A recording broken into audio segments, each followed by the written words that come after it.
It's time for high school football, presented by Sarshone Auto Group on Q92 and the Q92 Sports Network. The best Stark County football is heard right here all season long. Whether you're in a car, at home, or on the go, the action is live on Q92 and streaming on the Q92 Facebook page, X, and our YouTube channel. Now, let's take you live to the stadium and our broadcast team for tonight's kickoff on Q92 and the Q92 Sports Network. Here they go! Touchdown!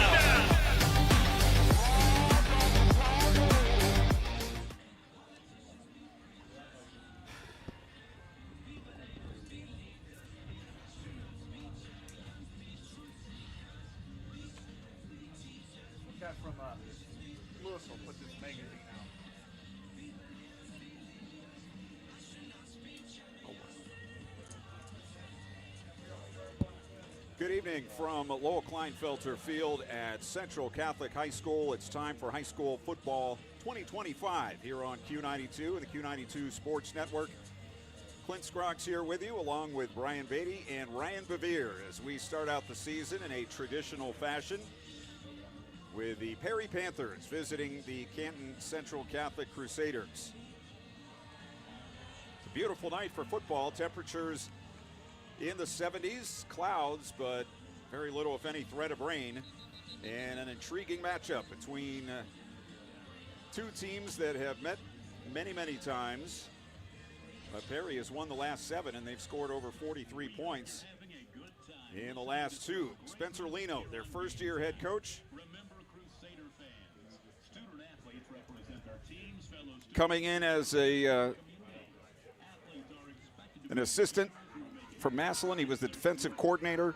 His team was 6-6 last year, 3-3 in the Federal League. And also on the other side, a very experienced coach, Jeff Lindesmith, in his 12th season at Central Catholic, 74-54, 5-6 last year, and a playoff appearance. They lost only 3 games in the second half of the season.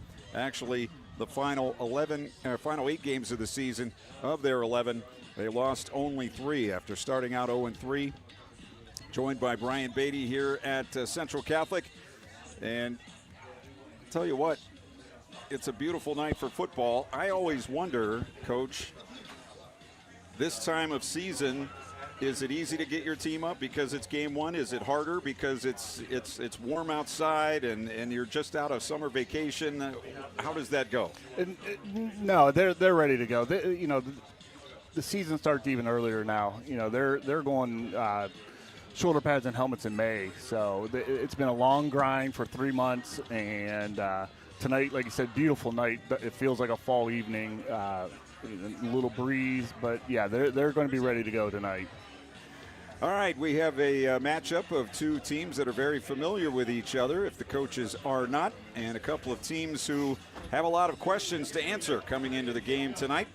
Central, always seemingly starting slow, building up. We'll hear more about that from Jeff Lindesmith in a few moments, and a coach in Spencer Leno who coming in starting from scratch and having to learn the program, learn the personnel, install what he wants to install. He's going to call the defenses this year, coming in as the former defensive coach at Massillon.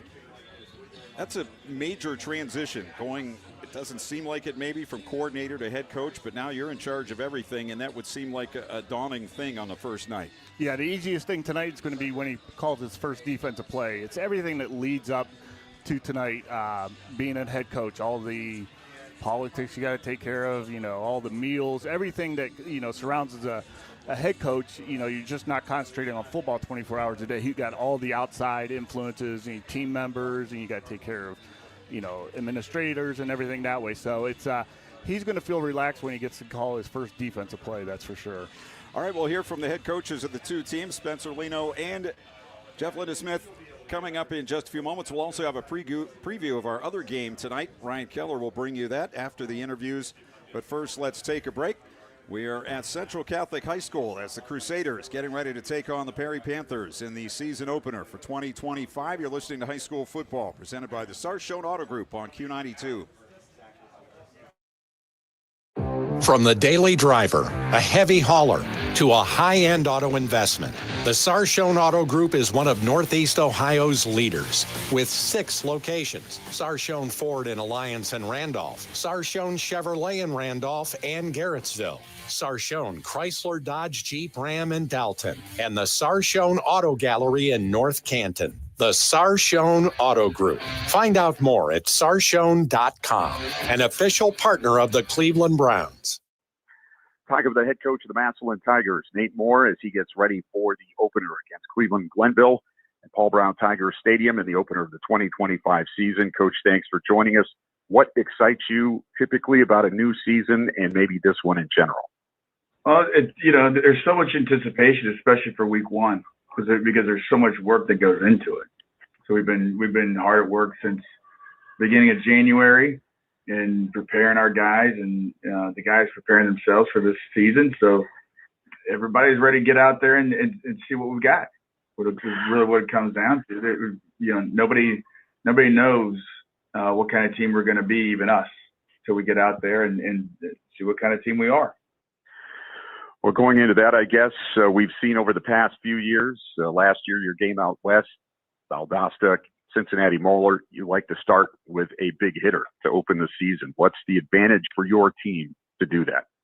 I like a big game to start off because, like I said earlier, there's so much work that goes into that week one game. It might as well be a big one. And I know our fans love the big openers. We've had great attendance for these premier week one games, and so it's exciting. I don't know what anybody else would want to do it different. Well, you go into the season offensively with a new quarterback for the first time in a while. You don't have Jalen Slaughter either as a full-time or a part-time starter. What went into the quarterback competition in the offseason, and where did you land going into week one? Yeah, we had a great competition in the off season. We had 3 guys, one in each class, vying for that job. Manny Patterson came out on top, and so he's had a good camp. He had a great scrimmage against Moeller, and it was really his accuracy throwing the football that really set him apart. We hope that rings true as we go through our season. He's very accurate throwing the football, does a good job taking care of the ball, and is able to distribute the ball through his proper progressions to our receivers out on the edge. One thing, especially in the past few seasons, it seems like your team has been just dominant on both the offensive and defensive lines.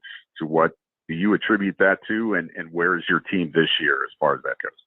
Well, a lot of that happens in the weight room.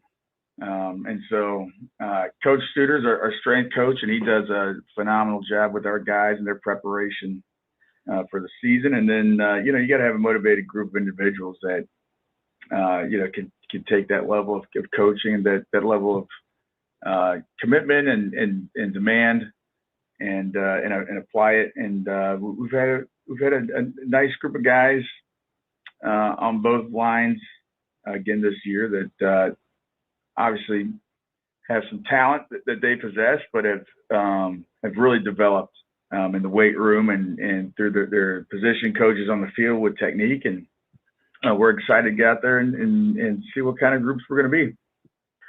Well, obviously, you have Cleveland Glenville on the schedule. You mentioned earlier liking to start with a big game, and obviously you see them as a quality opponent. What do they do that is going to give teams problems?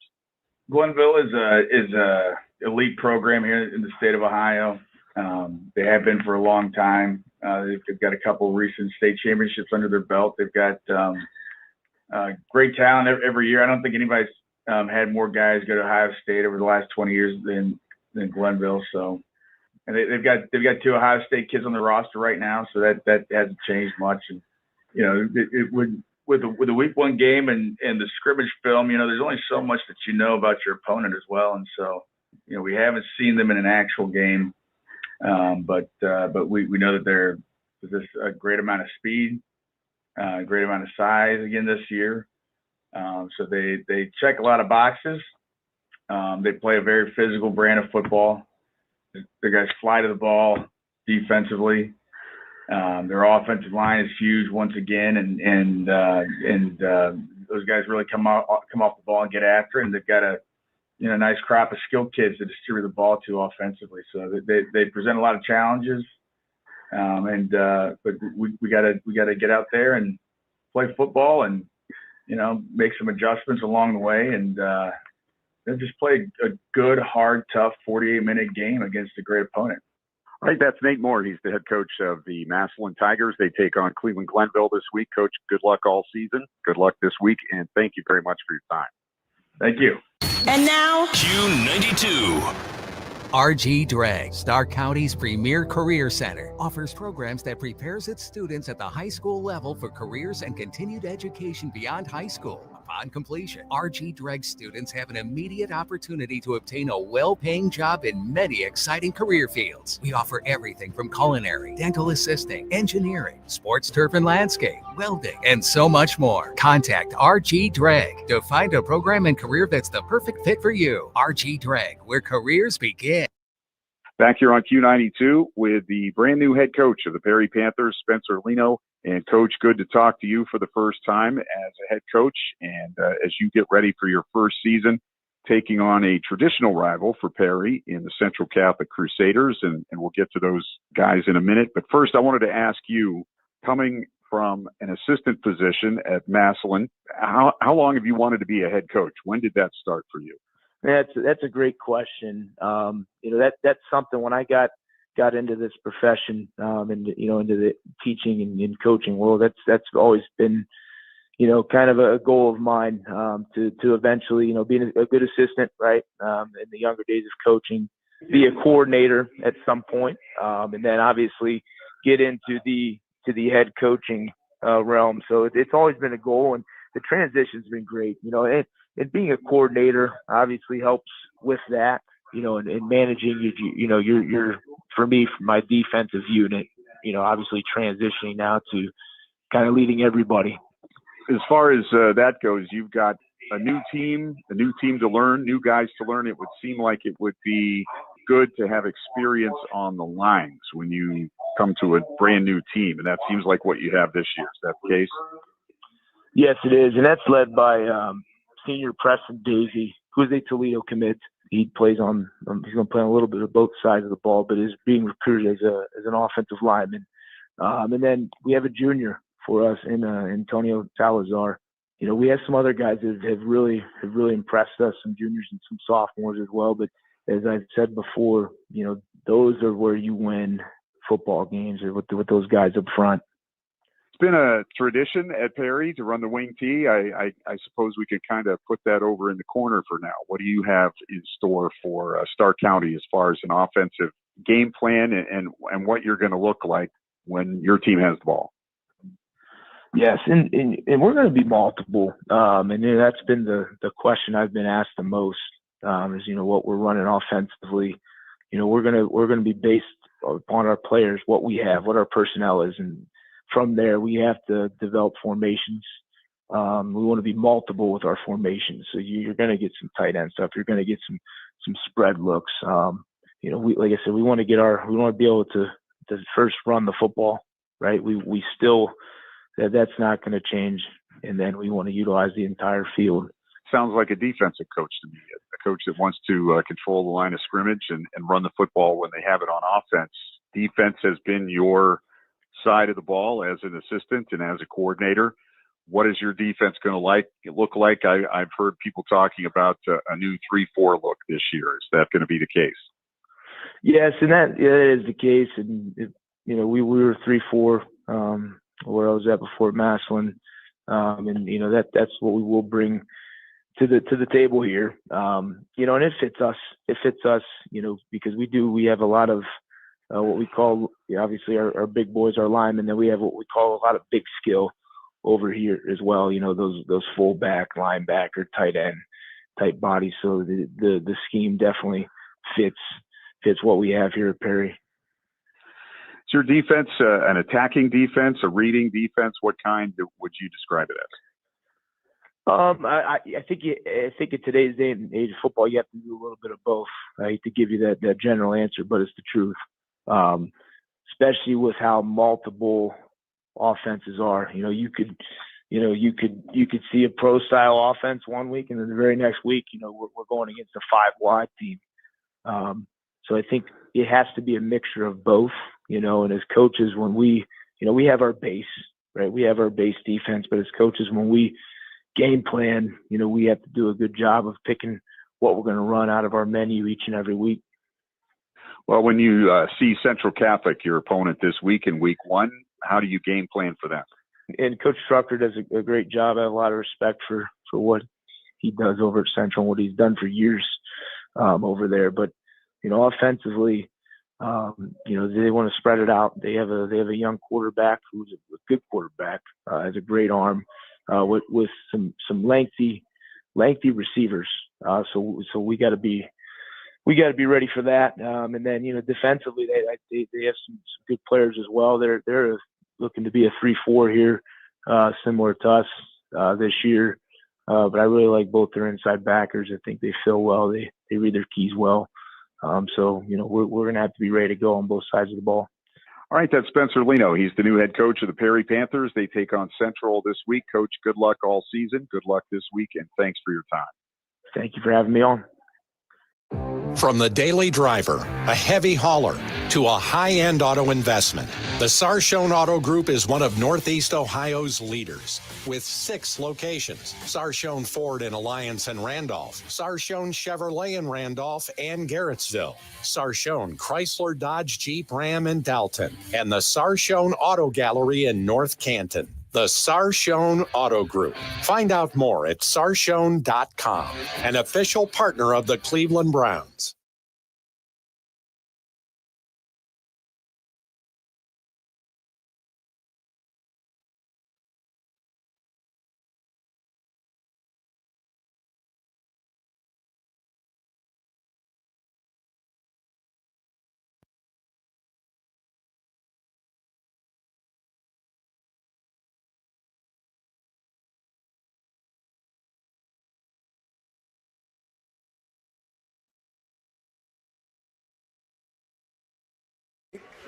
White numbers, letters of trim, the white helmets with the green stripe and the green football on either side. And Perry in the traditional all white with the black numbers and letters, the black helmets with the white uppercase P on the side of the white face masks. And we are just about ready to go in this one.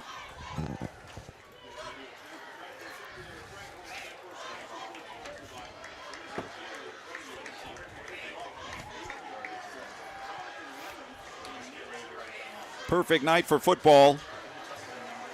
And it's going to start with a kickoff by Axel Estrada for Central Catholic. 2 back deep, standing inside the 5-yard line, and we're just about ready to go. And the ball is in the air to the near side of the field, and it's going to go out of bounds. So the kickoff out of bounds to start things for Perry. They will have good field position.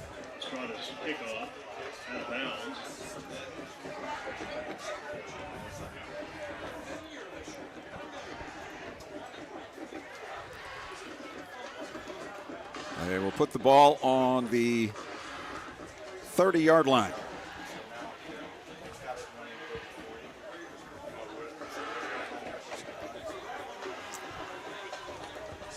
Sorry, the 35-yard line is where play will start. And it'll be 1st and 10, and the first offensive play under new head coach Spencer Leno for Perry. And we have our first timeout of the night. That didn't take long. Yeah, they ran some time off the clock. The ball went out of bounds. It should be back at 12 minutes. Yeah, 4 seconds ran off.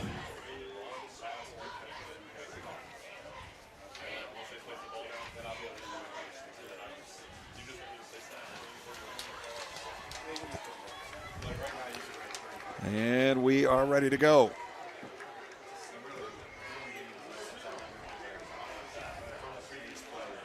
We'll come out of the pistol formation with a back to the right side of the quarterback and a wing to the right. As the Panthers going right to left. On first down, it's a sweep handoff to the receiver, and he's going to be dropped for a loss. Nasir Foster was the ball carrier, He's going to lose a yard on the play as Central got into the backfield. Interested in what we'll see from the Perry offense.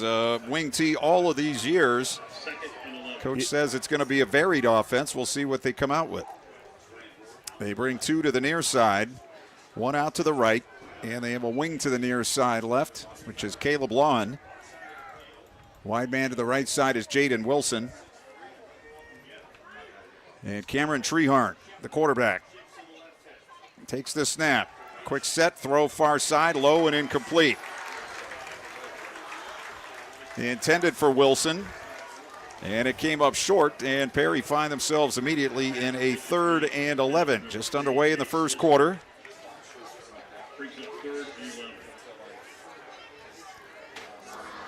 Yeah, previously when Perry's behind the sticks, they were pretty done for on 3rd and long. So hopefully with this new offense, it opens up a little bit. They may have a chance here to pick this up.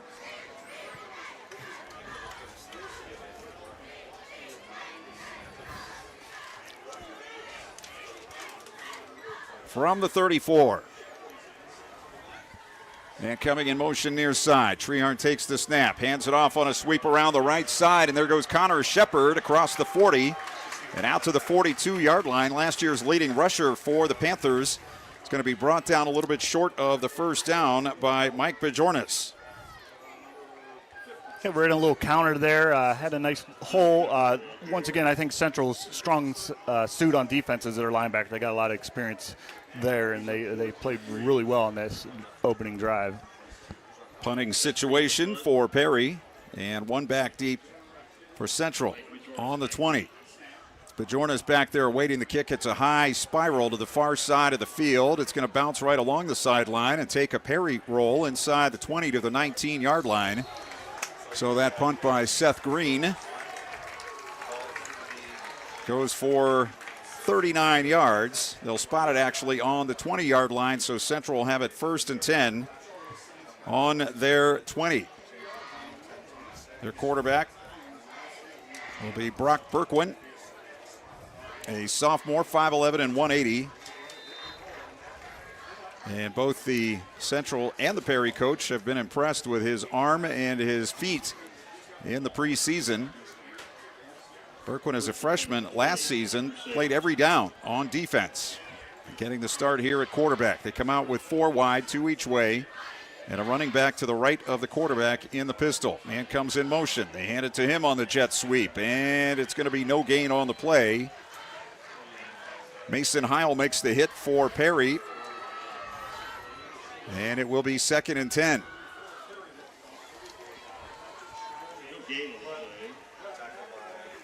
Coming in off the near sideline, Vincent Chiaretti, who is going to be one of those counted on offensively for the Crusaders this year. Tim Staub comes out. They will send 1 out wide to the far side left. That is Chiaretti. They have a wing to the left and 2 receivers near side right. Again, a man in motion. And they'll fake it to him, and it's going to be Berkwin running up the middle, getting up to nearly the 25-yard line. So that'll set up a 3rd down and a long 5 here for the Crusaders on their first possession of the season. We're about 2.5 minutes into this first quarter. Perry went 3 and out on their first possession. It looks like, at the beginning of the game, Coach Linda Smith trying to figure out what their defensive ends are going to do on that play. He'll probably start reading that. He'll either give that or he'll take it up the middle on a power. 3rd down and 5. Perry drops out. Defensively, they have a 3-man line, and now a blitz up the middle. Berkwin in trouble, spins out of it. Now he tucks the ball, and he's going to be leveled back at the 15-yard line. That's Mason Heil again. And it is a sack back on the 15. We got a flag on the play there. I think we might have defensive holding on that. And it's up at the 28-yard line, right in the middle of the field. Let's see what the call will be.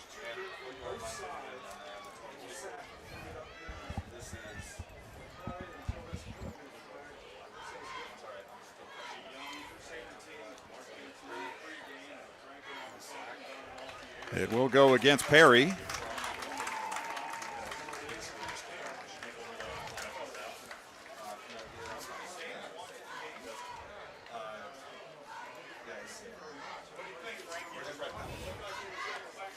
Let's see what the mark-off will be. I have to admit, I was not familiar with that signal that the official gave, but it's going to be a penalty all the way out to the 40-yard line, so 15 yards, 14 or so. But it will be a Central first down coming via penalty on their first possession.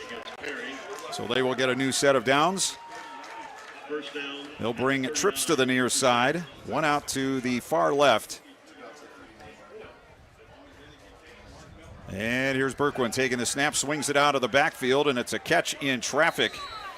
But an immediate tackle, Carter Competti, is brought down after about a 1-yard gain. Good pursuit by the Perry defense. First one there was Evan Laubacher, who had his name called quite a bit last season. And also Connor Shepard, who was basically their leading rusher and their leading tackler last year. So a 1-yard gain, 2nd and 9. Ball on the 41-yard line. Berkwin again in the pistol. Brings a man in motion. That's Competti. They'll hand it off up the middle, and nothing there. This time, Dominic Walker in the middle of the Perry defense pulls down the ball carrier behind the line of scrimmage. That was Kenny Stroud who got the ball, a sophomore. So he'll lose a yard or two on the play. It'll be 3rd and 11 from the 39-yard line.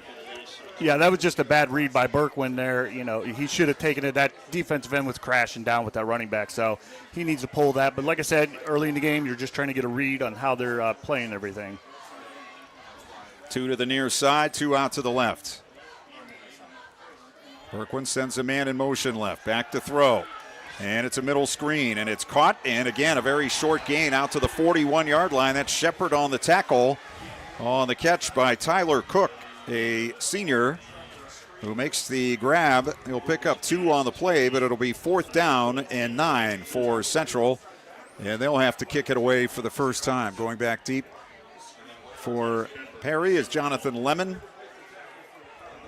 And Tyler Cook will kick it away here for Central. Breeze at his back. 9 on the line for Perry. Here they come. Snaps a little low, but the kick is away, and a good one to the far side of the field. It's going to hit inside the 25. Still bouncing Central's way inside the 10. And they will stop it. Still rolling on the 2-yard line. 57 yards if they put it on the 2. So Perry pinned back deep. Is that you that's always talking about having one man deep to field a punt? I know that's a... Yeah, they only had one, and, you know, they placed it perfect over there in the left corner, and it took the Central Catholic roll, that's for sure.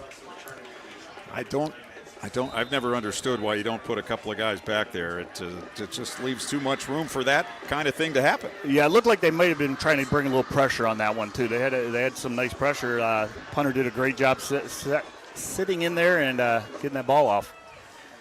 So lined up in the end zone now. Cameron Treharn, Perry quarterback. They line up in a power formation. He's going to run it off left tackle, and he's caught in the open field at the 4-yard line. And that tackle was by Tyler Cook, I believe, coming up from the defensive backfield. Gain of a couple on the play. It'll be 2nd down. They'll call it 7 from the 4. We're almost halfway through this first period. Scoreless between Perry and Central. Yeah, Tyler Cook's one of the few seniors that start. They only have 3 seniors to start at Central Catholic. That was a great fill there by him at the free safety position. They only have 6 altogether, and only 3 of them start. It's time, one back, wing left, and it's going to be the quarterback again trying to turn right in, and he's not going anywhere, and a flag comes in from behind the play. The referee threw the flag as the tackle was made again right around the line of scrimmage. An official coming to the near side to talk to Jeff Lindesmith, the Central head coach.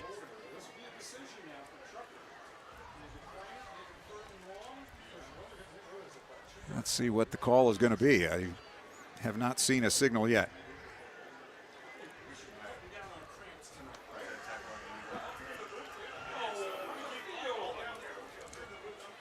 It's a holding call against Perry, and it will be declined. So it will be 3rd down, and we'll call it 6 from just about the 5-yard line. Panthers bring Wilson out to the near side. They have the big man Shepard behind and to the right of the quarterback, and they'll give him the ball up the middle, and he's going to be gang tackled and stopped around the 8-yard line.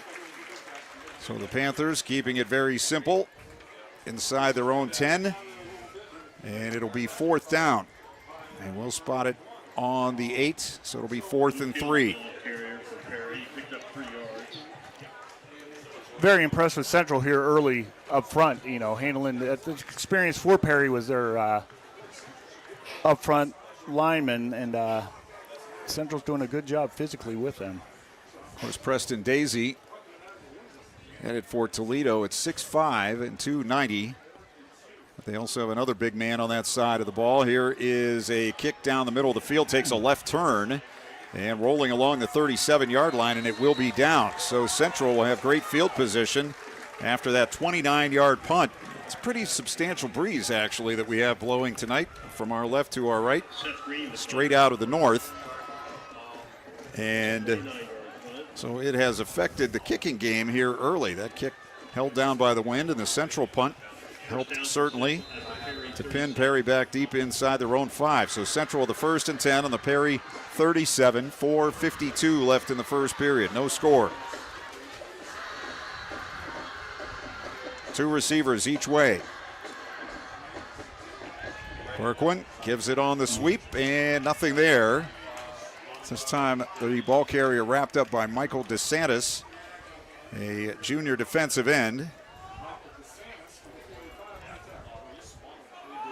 And that'll be no gain on the play, so the ball's still on the 37-yard line. Yeah, did a great job getting off the block of the tight end, and stepping up and making a nice tackle there. 2 receivers each way. Central with a 2nd and 10. 4-man rush. Berquin throws it near side, and it's caught inside the 30, down to about the 29-yard line. A catch made inbounds, and a nice one by Mike Bajornis. Looked like he caught the back half of the football there, but he was able to pull it in and set up a 3rd and short here for Central. A 3rd and 2 on the 29-yard line. Yeah, Berquin did a great job stepping up in the pocket there. They had Perry was blitzing. Great pickup by the running back and the left side tackle. And he threw a nice ball. Tim Staub will go out wide to the left. Bajornis to the near side. Slot inside them on either side of the field. A man in motion left. Berquin keeps. Going to run it left, and he's going to be close to a 1st down. I think he's going to have it. If they spot it on the 27, it should be a Central 1st down. They got one in their first possession via penalty, but earned that one for sure.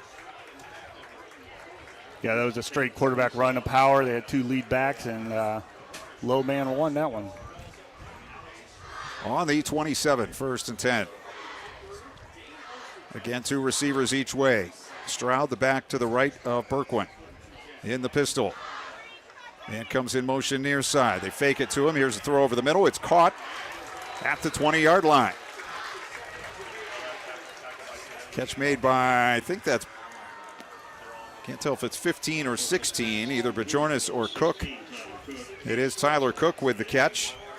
And so Central pick up good 1st down yardage, 6 yards on the play down to the 21.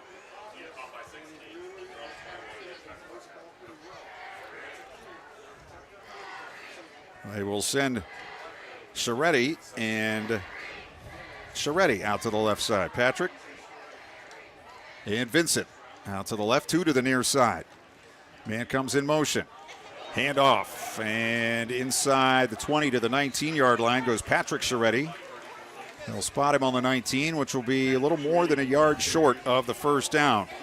We are at 2 minutes to go in the first quarter. No score. Central's had the better of it so far. And they are, for the first time in the R.G. Drake red zone. That last play, the slot made a lot better block, and the running back could get up underneath it and pick up a few yards there.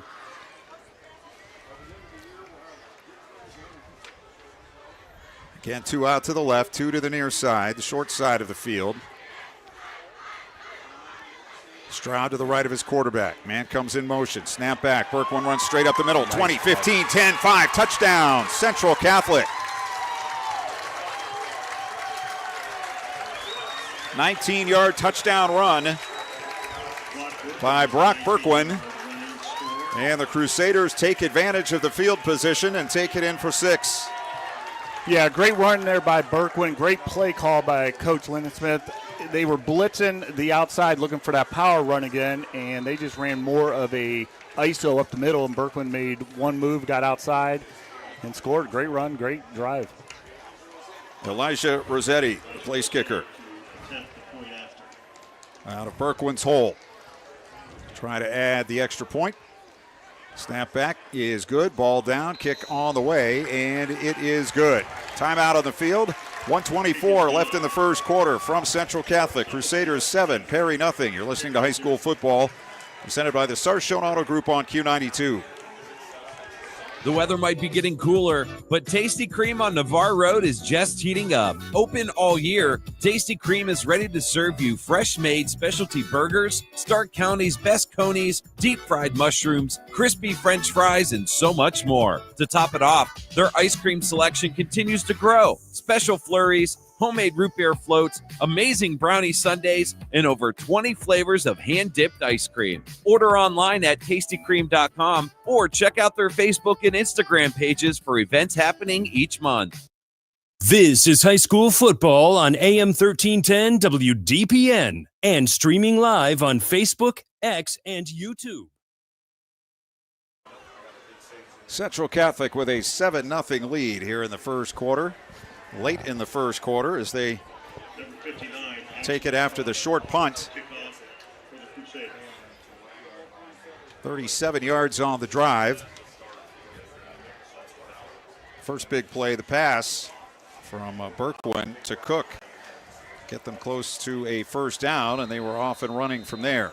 Kickoff by Axel Estrada, the sophomore. Will hit it, and he hits this one very nicely and into and out of the end zone on the fly. Took advantage of the wind. And Nasir Foster just had to watch it fly over his head and out of bounds. So 1st and 10 here for Perry as they look to get the offense going. We'll see how much different things are when the teams switch ends. The wind is actually more of a factor than I thought it would be tonight. The American flag to our left is not quite straight out, but almost. Yeah, it is a nice little win, but yeah, a great kick by Estrada there. The first one, I think you have those rubber legs, your first play, and just didn't look real good. And he's one of the bigger kickers you'll see in Stark County also. Starting offensive lineman is the kicker. As on first down, it's a handoff. Shepard running right for Perry, and Central is there to take care of him. After no gain on the play, somebody's helmet came off for the Panthers. So he'll have to leave. That was Shepard's lid that came off there. Gunnar Osborne, one of those in on the stop for Central. I didn't see a flag, but apparently there's a flag. Yes, it is a face mask against Central. So maybe that had something to do with why the helmet came off. Yeah. Now, if it's due to that, he's allowed staying in the game. So he does not have to come out for one play. Right. Yeah, if somebody pulls your helmet off, that's not the same as it just coming off. So a first down here for Perry will get them out to the 36, 35, where are you going to put it? 35-yard line, and 1:14 to go in the first quarter. Central on top of Perry, 7-0.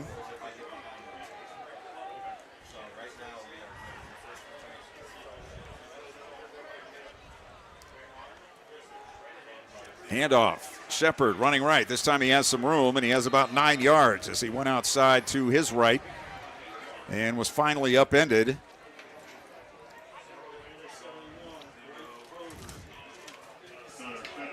They will spot the ball on the 43-yard line, so a gain of a little more than 8 on the play. Perry was expecting Caleb Hundley, 190-pound senior, to do bulk of the ball carrying, but he was injured in one of the scrimmages, shoulder injury, so he is not available tonight. So Shepard gets the call, and obviously last year's leading rusher knows what he's doing, and he goes up the middle again, and he has a first down across the 50 to the Central 48-yard line. This is a little bit more like what we expected from Perry tonight, to be able to maybe dictate things on the line of scrimmage. Yeah, and I'm going to call him Mr. Daisy, but the last 3 plays he's had pancakes.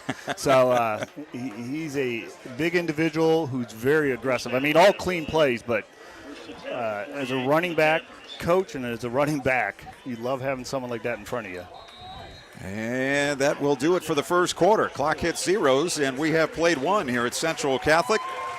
And after one period of play, it's the Crusaders 7, the Perry Panthers nothing. You're listening to High School Football, presented by the Sarshone Auto Group on Q92. Peace of mind. It's one of the most important benefits that we can offer at Friends and Family Credit Union. Welcome to Family Secure Checking. It offers unrivaled security to protect your everyday finances and purchases, as well as comprehensive identity theft protection and reimbursement coverage, credit file monitoring, benefits for travel, shopping rewards, and cell phone protection that includes repair or replacement for up to 4 phones on your cell phone plan. It's time to bring a friend into the family. This is high school football on AM 1310 WDPN and streaming live on Facebook, X, and YouTube. Bevere. Right down here. Oh, there he is. He's using his camera now, so he can't be on here. Second quarter ready to go from Lowell Kleinfelter Field and Central Catholic High School. The traditional Thursday night opener and the Battle of 13th Street. Stand on the roof of one of these schools and see the other one just about down the street. And a traditional rivalry here in Stark County. Perry has had the upper hand, though, for most of the last decade. And they have the ball 1st and 10 on the Central 48 as we start the second period. Man coming in motion near side. Back to throw. Trehart going to go deep near side and incomplete. Intended receiver Jaden Wilson, who got past his defender, but the pass a little bit to the inside of the field as Wilson was running outside the hash marks. The throw made it far enough downfield, but not on target. No, Coach Leno want to come out right here at the beginning of second quarter and give it a shot downfield. Like you said, the ball just was off target. That end of the first quarter probably benefited Central. They were on their heels for a second. They could catch their breath here and get ready to play the second quarter. One receiver each way. Wing right, one back. And Treharn with the flags and whistles. He was going to hand it off there, and he did hand it off to Jonathan Lemon, who busted through a big hole, but flags had stopped the play. And it is a false start against the Panthers, so that'll back them up 5 instead of 2nd and 10. It'll be 2nd and 15. Central leading 7-0 on a 19-yard TD run by Brock Berkwin. Central took over after a shortish punt at the Perry 37-yard line. We're able to drive it in for a score. Nothing's more frustrating when you know the player's not in the play. You got a wide out just jumping when it's a run play. No reason to be jumping there. And Foster and Spurrell out to the left side. Wilson near side. Play action. Throw to the far side, and it's a catch to the 50. And dragged down is Nasir Foster on the Central 47-yard line. So they'll pick up about 5 on the play. I think he's speaking to one of the officials. I think he thought somebody grabbed his face mask. In any case, it'll be 3rd and long here for Perry. 3rd and 8 from the Central 46. Just a quick bubble pass. It goes about 2 yards down the field and comes straight back to the quarterback. Nice ball, but good open field tackle there by Central. Seeing a little sunshine right now. First time all day. Perry with one out to the left, two to the near side, and a wing near side right. And Treharn looking far side, flings it to the sideline. It's caught by Wilson, and it's a first down. Panthers pick it up on the pass play for 12 yards down to the 36-yard line. Jaden Wilson, senior, 6'3" and 165, makes the catch. So Perry moved the chains again, and they keep the drive alive. They trail 7-0. Just over a minute into this second period. Yeah, Jaden Wilson, if there's anybody happy to see a little different offensive style, it's him. He's one of the, I believe he was the second fastest ever 400 time in the Stark County. So he does have some speed. Back the throw, deep throw, down the middle. You got two receivers out there, and the pass falls incomplete.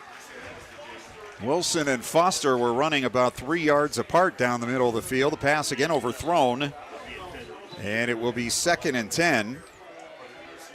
We have another game going tonight. Ryan Keller on the scene, Sandy Valley and Fairless. Keller's new partner this year, you might have heard of him. Antonio Hall. They're working together tonight, so you can catch that one as well on Q92 and the Q92 Sports Network. And, of course, a full slate of games tomorrow night on Friday. We'll tell you about that as we go along. 2nd and 10. And a handoff up the middle. Shepard bouncing off. Tackler still going. He's to the 20. He's to the 15, to the 10. And he's going to go in for the touchdown. 37 yards for Connor Shepard. And the Panthers are on the board. Yeah, if I'm not mistaken, that was the only run of this quarter so far, and looked like Perry football right there. The people were bouncing off of him. That was a nice run, good finish at the end. You got to remember, Connor Shepard, 5'11" and 215. He's built like a linebacker and runs like a running back. Extra point attempt on the way, and it is no good. Wide to the right. The attempt by Price DeStefano is no good, and so Central still in the lead. We are at 10:41 left in the first half. Crusaders 7, Panthers 6. You're listening to high school football presented by the Sarshone Auto Group on Q92. From the daily driver, a heavy hauler, to a high-end auto investment, the Sarshone Auto Group is one of Northeast Ohio's leaders with 6 locations: Sarshone Ford in Alliance and Randolph, Sarshone Chevrolet in Randolph and Garrettsville, Sarshone Chrysler Dodge Jeep Ram in Dalton, and the Sarshone Auto Gallery in North Canton. The Sarshone Auto Group. Find out more at sarshone.com, an official partner of the Cleveland Browns. This is high school football presented by Sarshone Auto Group on Q92 and the Q92 Sports Network. Perry Panthers answer back with a touchdown drive. The extra point, however, is missed. And Perry trail Central Catholic by a 7-6 score. 10:41 to go in the first half. Now kicking with the wind for Perry. It will be Price DeStefano, a junior. One back deep inside the 10-yard line for Central. It's going to be Tyler Cook, and he's going to await that kick, and it's going to sail over his head and into the end zone. And the Crusaders will take over 1st and 10. In fact, it went in the soccer net. So if you got a point for that, that would make up for the missed extra point. Unfortunately, not the case for the Panthers. Central now 1st and 10 on their 20-yard line. And you get a feeling now that they're going to have to keep up the offense, because it looked like Perry found something there on that last drive. Exactly. And, you know, Central has a lot of kids going both ways, too. So, you know, it feels good for us up here, but it's still warm out, you know, for early season game.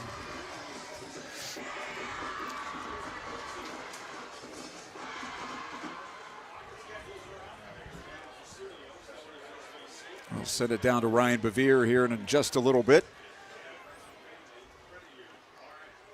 And see if we can catch up with him on the sideline, as on first down, Berkwin will hand it off. Trying to bounce it to the outside, but not going anywhere.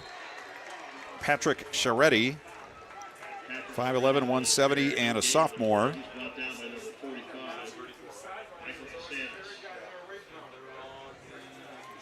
Yeah, Perry's, they come after you. Their linebackers are going to blitz you, and they're bringing different people.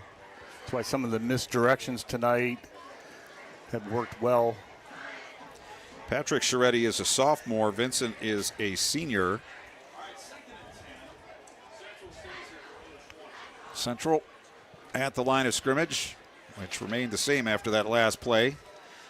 The 20-yard line. Berkwin takes the snap, tries to go right up the middle, and he runs right into a Perry defender. And a big pileup right in the middle of the field. And another no gain for the Crusaders. Didn't see who made the first hit. They're going to give Mason Heil the credit for that one. We've called his name a few times already. And it will be third down now and long. 3rd and 9 for the Crusaders. Timothy Staub comes out near side left, 3 out to the right. Stroud to the right of his quarterback, Berkwin, who takes the snap, back to throw. 4-man rush, picked up. Now he's going to pull it down and try to run, breaks a tackle. 20, 24-yard line, and he got blasted by Connor Shepard right in the middle of the field. Berkwin took a huge hit, went down on the 25-yard line. It's a pickup of 5, but it will be 5 yards short of a first down, and a painful 5 yards there for Brock Berkwin. He's kind of slow walking off the field to the near side. Yeah, it looked like they're a passing situation. Perry didn't bring anybody. They dropped everyone back in coverage, so there wasn't anything downfield. He made a nice little run, but sometimes you just got to get north and south. Tyler Cook punting, left footer. Not much of a kick this time. Let's see what kind of bounce it takes. It takes a sideways bounce, and it's down on the 40-yard line, and that's going to be a 15-yard punt. And this time the Panthers will be the beneficiaries of a short punt and a short field as they'll take over on the Central 40-yard line. 8:19 to go in the first period, or in the first half, that is. 7-6 Central leading Perry. 1st and 10 at the Central 40 for the Panthers.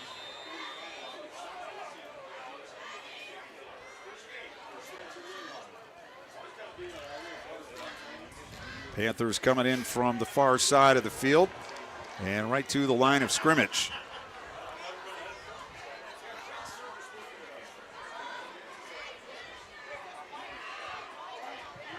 On first down, it's Lemon up the middle, and he's got room, and he breaks a tackle. He's to the outside, he's to the 30, and to the 25. Finally brought down by Bajornis on the 24. That's going to be a 16-yard pickup, and it looks like that straight-ahead game is starting to work well for Perry as he almost broke that one. One play after Shepard broke one for a touchdown.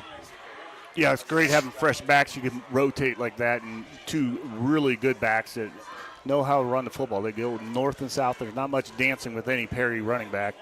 So another nice game for them. Jonathan Lemon, 5'10", 155, a junior. Man in motion near side. Lemon will get it again, and he's got another nice hole inside the 20, inside the 15-yard line, and down to the 13. And the Panthers starting to assert their size advantage on the offensive line. That will be another first down on the 13-yard line. So the Chains eventually will move. 7:10 to go in the first half. Panthers down 7-6. They trailed 7-0. They scored on their last possession. The extra point was missed. But they are threatening again inside the RG Drake red zone. Lemon to the left side of his quarterback. Motion man out to the left. Now he comes back to the right as a blocker, and Lemon inside the 10. Stutter stepping and taking it inside the 5 to around the 3, and that's close to another first down. And it will be a first down. 1st and goal for Perry Yeah, another great run by Lemon there. He gets side to side, but he doesn't lose ground. You know, sometimes running backs get too wide when they make that little stutter step. He's making that stutter and getting north and south right away. And then we're going to bring in the big boy. Have Shepard in the backfield behind his quarterback, Cameron Treharn. And a handoff up the middle, and he's in for the score. A 3-yard touchdown for Connor Shepard, his second of the night.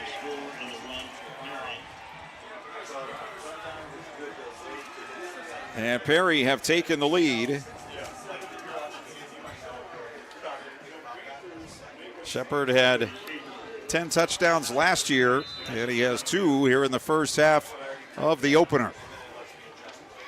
Extra point attempt coming by DeStefano as Perry trying to get one more man on the field. He's out there and lined up. Snapback is good. Ball placed down, and the kick is good. So a timeout on the field. 6:07 to go in the first half. Our score now, Perry 13, Central 7. You're listening to High School Football, presented by the Sarshone Auto Group on Q92. AWP Safety, North America's leading traffic safety company, wishes the best of luck to Stark County student athletes this fall, and they need you. Join AWP as a protector for steady work and an important job keeping people safe. They offer paid training, certification, referral bonuses, and advancement opportunities. To apply, visit jobs.awpsafety.com. That's jobs.awpsafety.com. This is high school football presented by Sarshone Auto Group on Q92 and the Q92 Sports Network.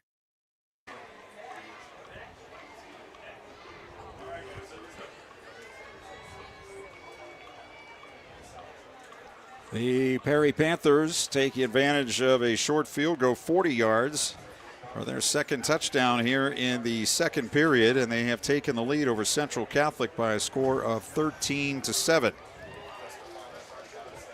Sandy Valley leading Fairless 7-6 in the second quarter in our other game tonight. Here's the kickoff to Stefano. Hits it deep and again into the end zone, lands a couple of yards deep.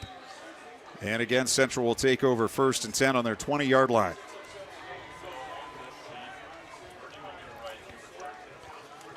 So the Crusaders,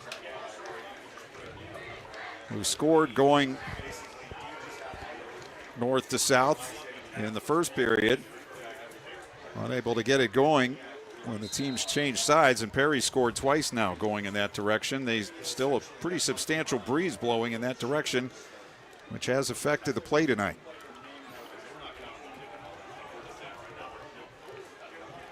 They go with 2 receivers to the right, 1 to the near side, and a slot to the left. Berkwin takes the snap, back to throw. 4-man rush, throw out to the right side, caught by Stroud, and he's going to be bumped out of bounds right around the line of scrimmage. Let's see, that was Foster and Laubacher over there for the Panthers, along with Ryan Happold, a junior linebacker. So 1 yard on the pickup, 2nd and 9. We are exactly halfway through the second period. Yeah, Central was looking for a wheel route there. It was well covered, so he just really just got it away and got what he could. Picked up a yard.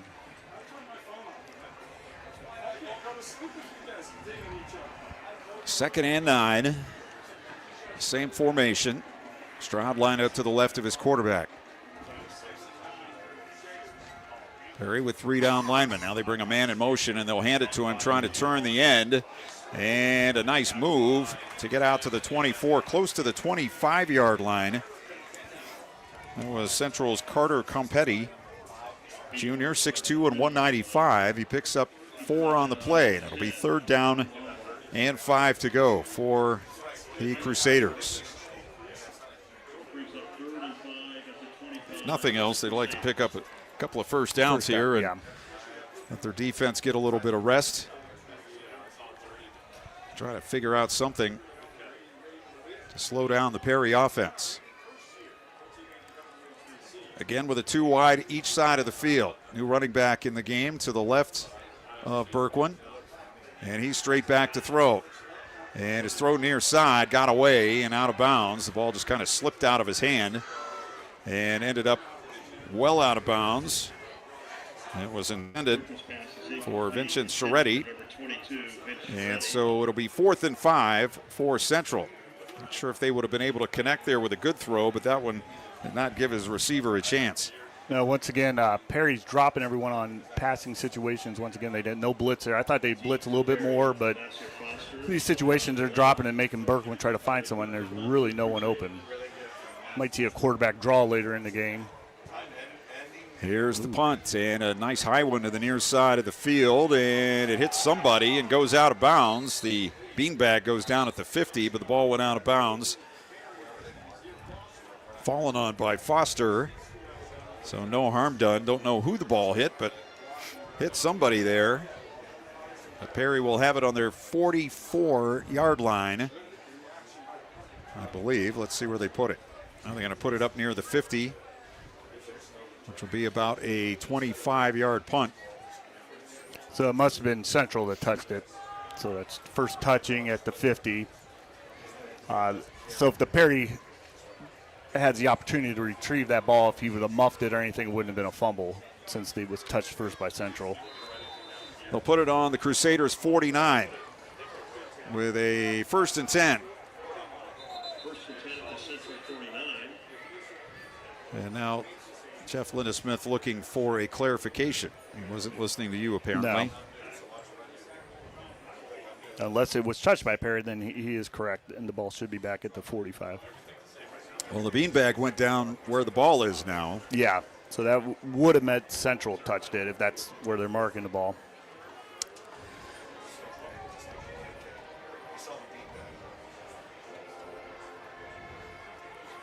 So trying to decide here where to spot the ball after that punt. We're at 4:57 in the first half, and now they are going to move it back to the Panthers' 42-yard line. So something that Jeff Lindesmith saw. Probably asked his lineman who touched, linesman on his side asked who touched it, and he said Perry, and that's probably when he spoke up. As well he should. It's week one. Everyone gets a mistake here. 4 wide on first down. Here's Lemon up the middle, and this time he's going to be stonewalled after a very short gain. Brock Abbott, 200-pound senior linebacker, makes the stop for Central. They'll give him 2 yards to the 44, 2nd and 8. Both of these teams strong in the linebacking position, but Perry seemingly much stronger on the offensive and defensive fronts than the Crusaders. Treharn back to throw, lots of time, fires it down the middle, man wide open. It is caught inside the 15, inside the 10, and it's going to be a touchdown for Perry's Nasir Foster. Yeah, great route there. I think the last time we had 2 guys in the same position going down. This time he stayed down the middle of the field instead of going down the hash. He was wide open. Yeah, Foster caught that one around the 30-yard line, and there wasn't anyone within 10 or 15 yards of him in any direction. And the pass was on target, and it's a 56-yard pass, catch, and run for touchdown, and the extra point is good by DeStefano, and Perry with their 3rd score of the period. We'll take a timeout with 4:11 to go in the first half. Perry 20, Central 7. You're listening to High School Football presented by the Sarshone Auto Group on Q92. RG Drag, Stark County's premier career center, offers programs that prepares its students at the high school level for careers and continued education beyond high school. Upon completion, RG Drag students have an immediate opportunity to obtain a well-paying job in many exciting career fields. We offer everything from culinary, dental assisting, engineering, sports turf and landscape, welding, and so much more. Contact RG Drag to find a program and career that's the perfect fit for you. RG Drag, where careers begin. This is high school football presented by Sarshone Auto Group on Q92 and the Q92 Sports Network.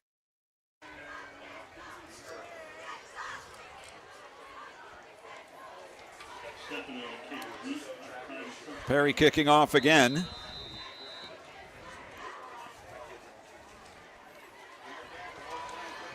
And Price to Stefano hits it deep and hits it into the end zone. Once again, Central will start 1st and 10 on their 20-yard line. They led 7-0 the end of the first quarter, but now find themselves down 20-7. And the Crusaders now have to get something going offensively before the half. We still have just over 4 minutes to go. Halftime we'll have news for you. And we'll also look at tomorrow night's schedule here on Q92 and on 1310 WDPN. And take a look at some of those teams, what we think might happen with some of those teams this year. That's coming up at halftime. Berkwin empty backfield on 1st down, 4-man rush. They're picked up, throw far side, juggled and caught out across the 25 to the 28-yard line. I think that's Bajornis making the juggling catch. He was thrown to the turf back on the, let's see where they're going to put it, on the 28. So that's an 8-yard pickup. And another nice connection between Berkwin and one of his receivers. They also have some nice size. I called him rangy in the preview. Yeah, long. That's what I call them, long. They got those long arms. Can get up and get that ball at the high point. 2nd and 2. Let's see if Berkwin will take it himself here. He will, and up the middle he goes, and again he is popped again by Shepard, but right at the line to gain. Berkwin pops up and back for the next play, which will be a 1st down play for the Crusaders. If they can get that passing game going, that can give people trouble, especially when they go to a play like that. Yeah. If you're completing whatever you want to downfield. Yeah, just a little, it doesn't have to be anything long downfield, those 5, 6, 7-yard pops, and it'll open up for you. But Mr. Berkwin's going to have to learn how to run like a running back. He runs a little too straight up and down. He's taken a few good licks tonight, but he's gotten right back up. 1st and 10 from the 30.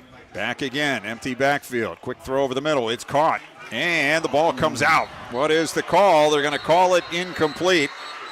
Laubacher picked it up for Perry and ran it back, but they're going to call it incomplete. The pass was caught in the middle of the field.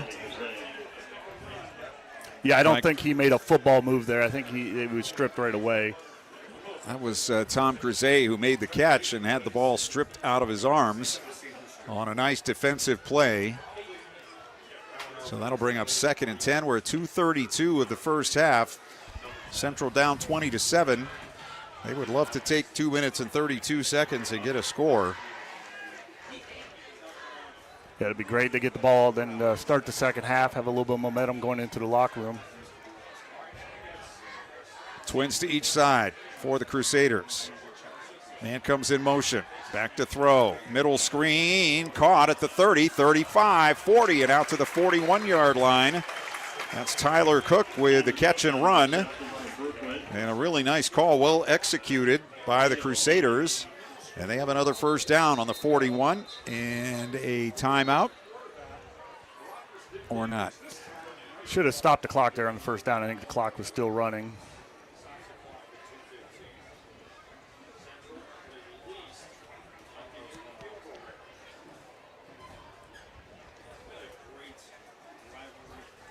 Let's see what they're going to do here. It still says 2:15. Now it's 2:20. There we go. And now they'll run the clock. Crusaders huddling. And they'll come to the line of scrimmage 1st and 10 on the 41. Yeah, worst thing for a clock operator is when all your coaches turn around and look at you. Wonder what you're doing. 1st and 10. Berkwin back. Setting up. 4-man rush. Now he's going to run. Runs into his own man, and he's going to go down inside the 40 on the 39-yard line. That time they collapsed the pocket, and it was Preston Daisy who ended up getting the sack after Berkwin ran into the back of one of his offensive linemen, tried to spin out of there but couldn't get away, and it's going to be 2nd and 12. So we're at 1:38 remaining in the first half. Yeah, ran into 71 Dane Ostertag. He's 6'4", 360. It's hard to get around him. I think it was 240, 290, 265, et cetera, on the Perry line. 2nd and 12. Berkwin now with Stroud to his left. 3 receivers near side, 1 out to the right. Panthers maybe showing a little pressure here. And they're coming. Quick throw to the near side and a one-handed catch in space.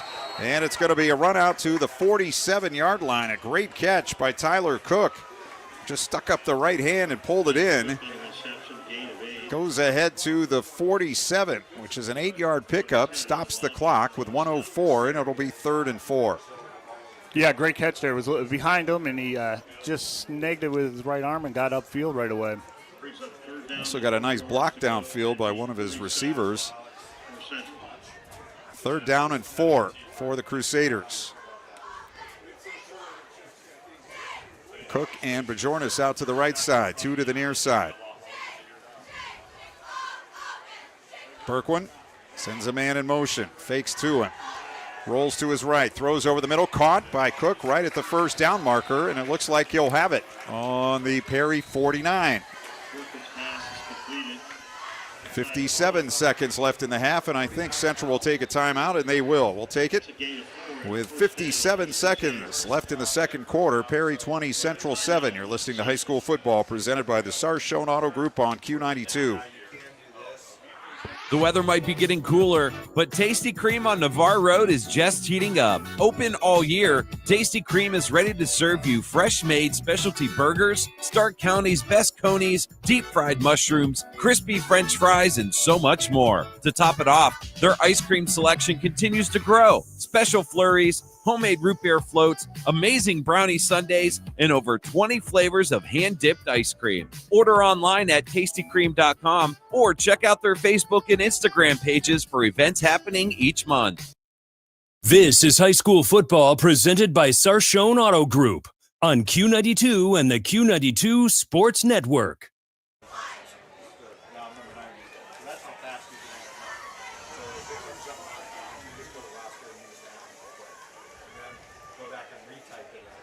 Central with a 1st and 10 on the Perry 49 with 57 seconds to go in the first half. Central down 20-7, and they'll come out again with 4 receivers, 2 each way. Berkwin back to throw with time. Fires deep far side and batted away and incomplete. Tried to slip it in between 2 defenders. And it looked like Foster, who got up and batted that ball away, intended for Cook along the far sideline. 2nd and 10. Yeah, he came in right there at the last minute. It was a nice ball, good placement. You wanted it up high, and Foster made a great play on that ball. So 2nd and 10, 51 seconds left in the half.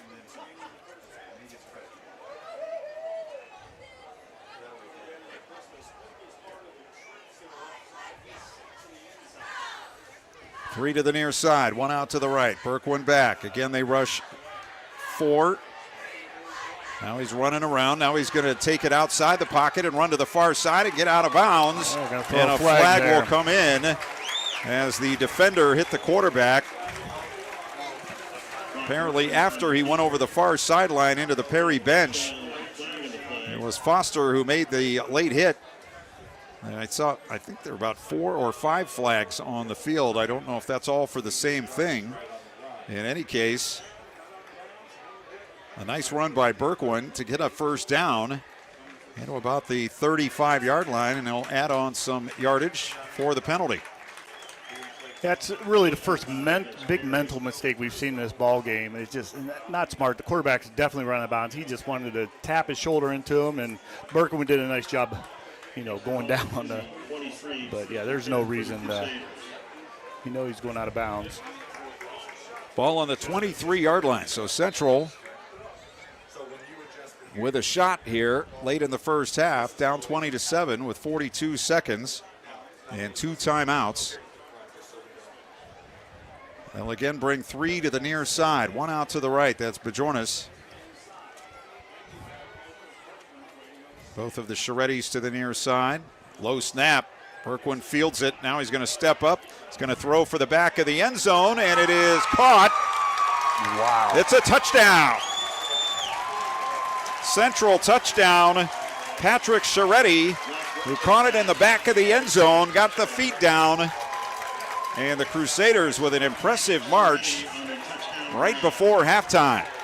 Yeah, great drive, great answer there by Central. Berkwin did a great job stepping up, delivering that ball back of the end zone, and a great catch by Patrick there. Another sophomore sensation for Central Catholic here. But what a nice drive going into half here. They can hold off here this next 34 seconds. They get the ball back the second half. Elijah Rossetti will attempt the extra point. He made his first attempt of the night. Good snap, ball down, kick all the way, and it is good. 34 seconds to go in the first half. Perry 20, Central 14. We'll take a break. You're listening to High School Football, presented by the Sarshone Auto Group on Q92. Go back and relive all the action with Q92 Sports on SoundCloud. Whether it's high school or University of Mount Union football and basketball, we've got you covered from 2016 through today. Catch every thrilling game and heart-pounding moment anytime you want. Q92 Sports is your go-to for local sports action. Find us on SoundCloud at Q92 Radio, and don't forget to stream all of our games live on Friday night at Q92Radiosports.com. This is high school football presented by Sarshone Auto Group on Q92 and the Q92 Sports Network.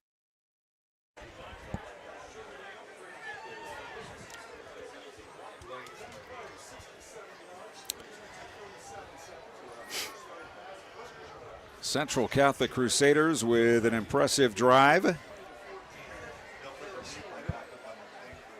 And they get their second touchdown of the night and the first touchdown pass for Brock Berkwin.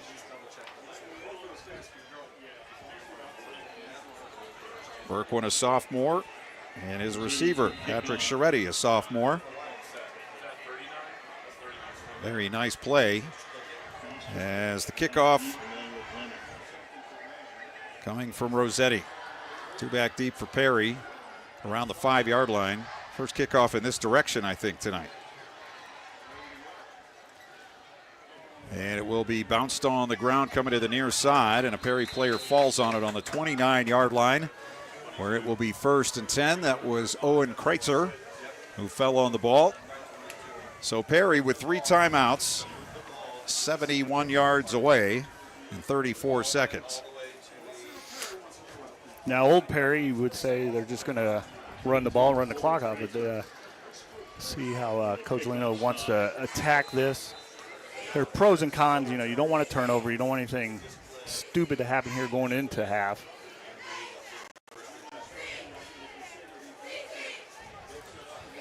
But we'll see what his mindset. Young coach, this is an interesting call here. They put the ball on the 30-yard line, 1st and 10. They'll come out with 2 receivers to the left, 1 to the near side, and a wing near side right. Man coming in motion. They fake it to him and hand it off up the middle. And the ball carrier trying to get away, but he can't get away. It's going to be Lemon, who's brought down right at the line of scrimmage, and Perry's going to take their first time out. We'll keep it here with 25 seconds to go in the half. You know, it's been a very entertaining first half of action and a pretty crisply played half. Stay tuned. We'll have halftime news for you. We'll also have a look at tomorrow night's schedule. The first full night of high school action in Starr County and around the state tomorrow night. Brian and Ryan and I will be at Paul Brown Tiger Stadium as the Massillon Tigers host the Tarblooders of Cleveland Glenville tomorrow night. We'll have a chance to talk about that at halftime.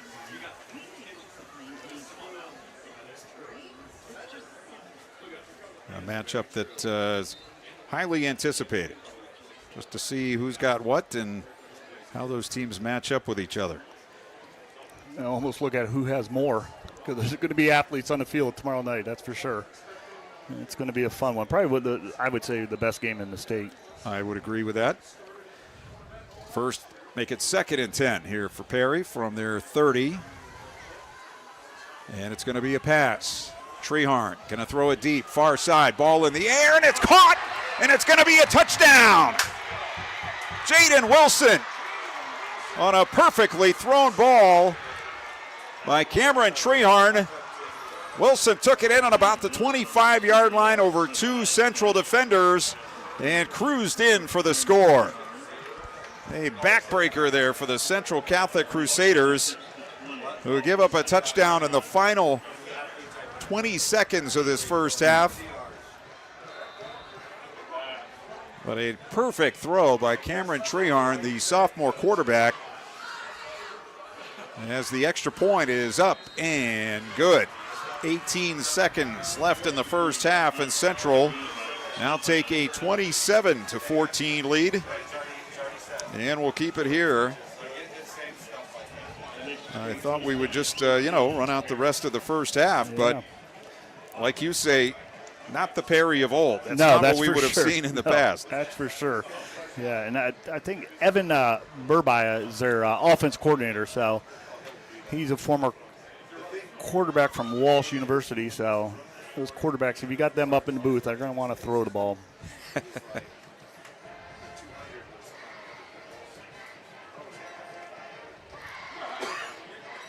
Yeah, that's a backbreaker for Central there. Yeah.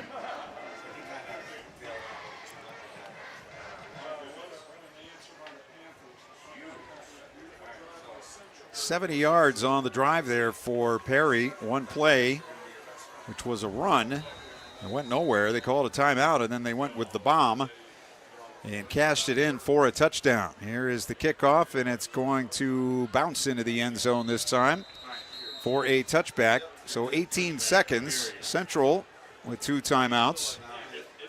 And they'll start 80 yards away from the other end zone.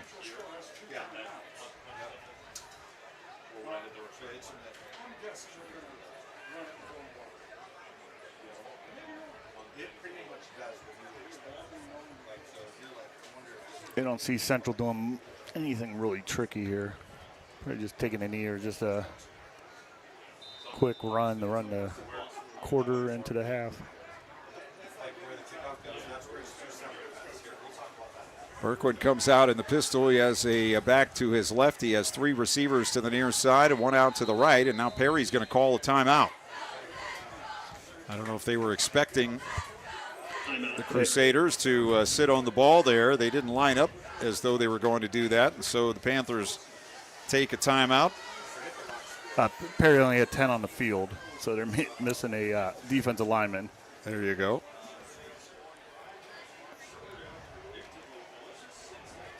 It's been a relatively clean first half. Had the personal foul against Perry on the last Central possession. Central had a face mask penalty earlier. They've had 1 false start, maybe 2 in the first half, and that's been about it so far. Never know what you're going to get on opening night as far as that goes. You know, knowing his Central coach, he's going to have, a program that's disciplined. We're just seeing Perry always has been, and these kids have been taught that way, and they're continuing that tradition. So out of the timeout, Central, again with the 4 wide receivers, and they throw the screen to the near side, and Cook had it just slip through his hands and incomplete at the 20-yard line. He had some room, but wasn't going to be able to get a ton of yardage there. Would have been able to get out of bounds, I think, but in any case, it'll be 2nd and 10. Did the clock run on that play? Don't remember what it was for. It's at 14 seconds now. Yeah, I think we were at 18. Cheating over here looking at the stat guy. Yeah. I think you're right. So a long time in the huddle here for Central.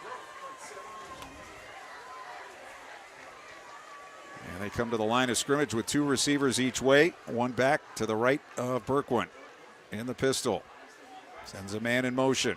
And it's a handoff up the middle, and that's the end of that play for Stroud going straight ahead. He got hit behind the line and fell forward to the 20-yard line for no gain, and that will be the end of the first half. So the teams will head to the locker room after a very entertaining first 24 minutes here at Central Catholic and Lowell Kleinfelder Field on a beautiful night for high school football. The opener of the 2025 season. And the points have been coming fast and furious here since the end of the first quarter.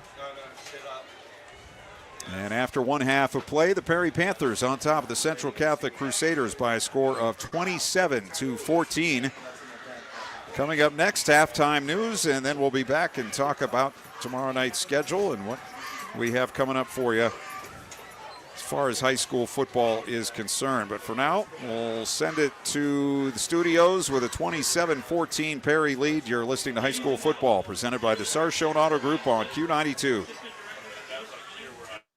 From the daily driver, a heavy hauler, to a high-end auto investment, the Sarshone Auto Group is one of Northeast Ohio's leaders. With 6 locations: Sarshone Ford in Alliance and Randolph, Sarshone Chevrolet in Randolph and Garrettsville, Sarshone Chrysler Dodge Jeep Ram in Dalton, and the Sarshone Auto Gallery in North Canton. The Sarshone Auto Group. Find out more at sarshone.com, an official partner of the Cleveland Browns.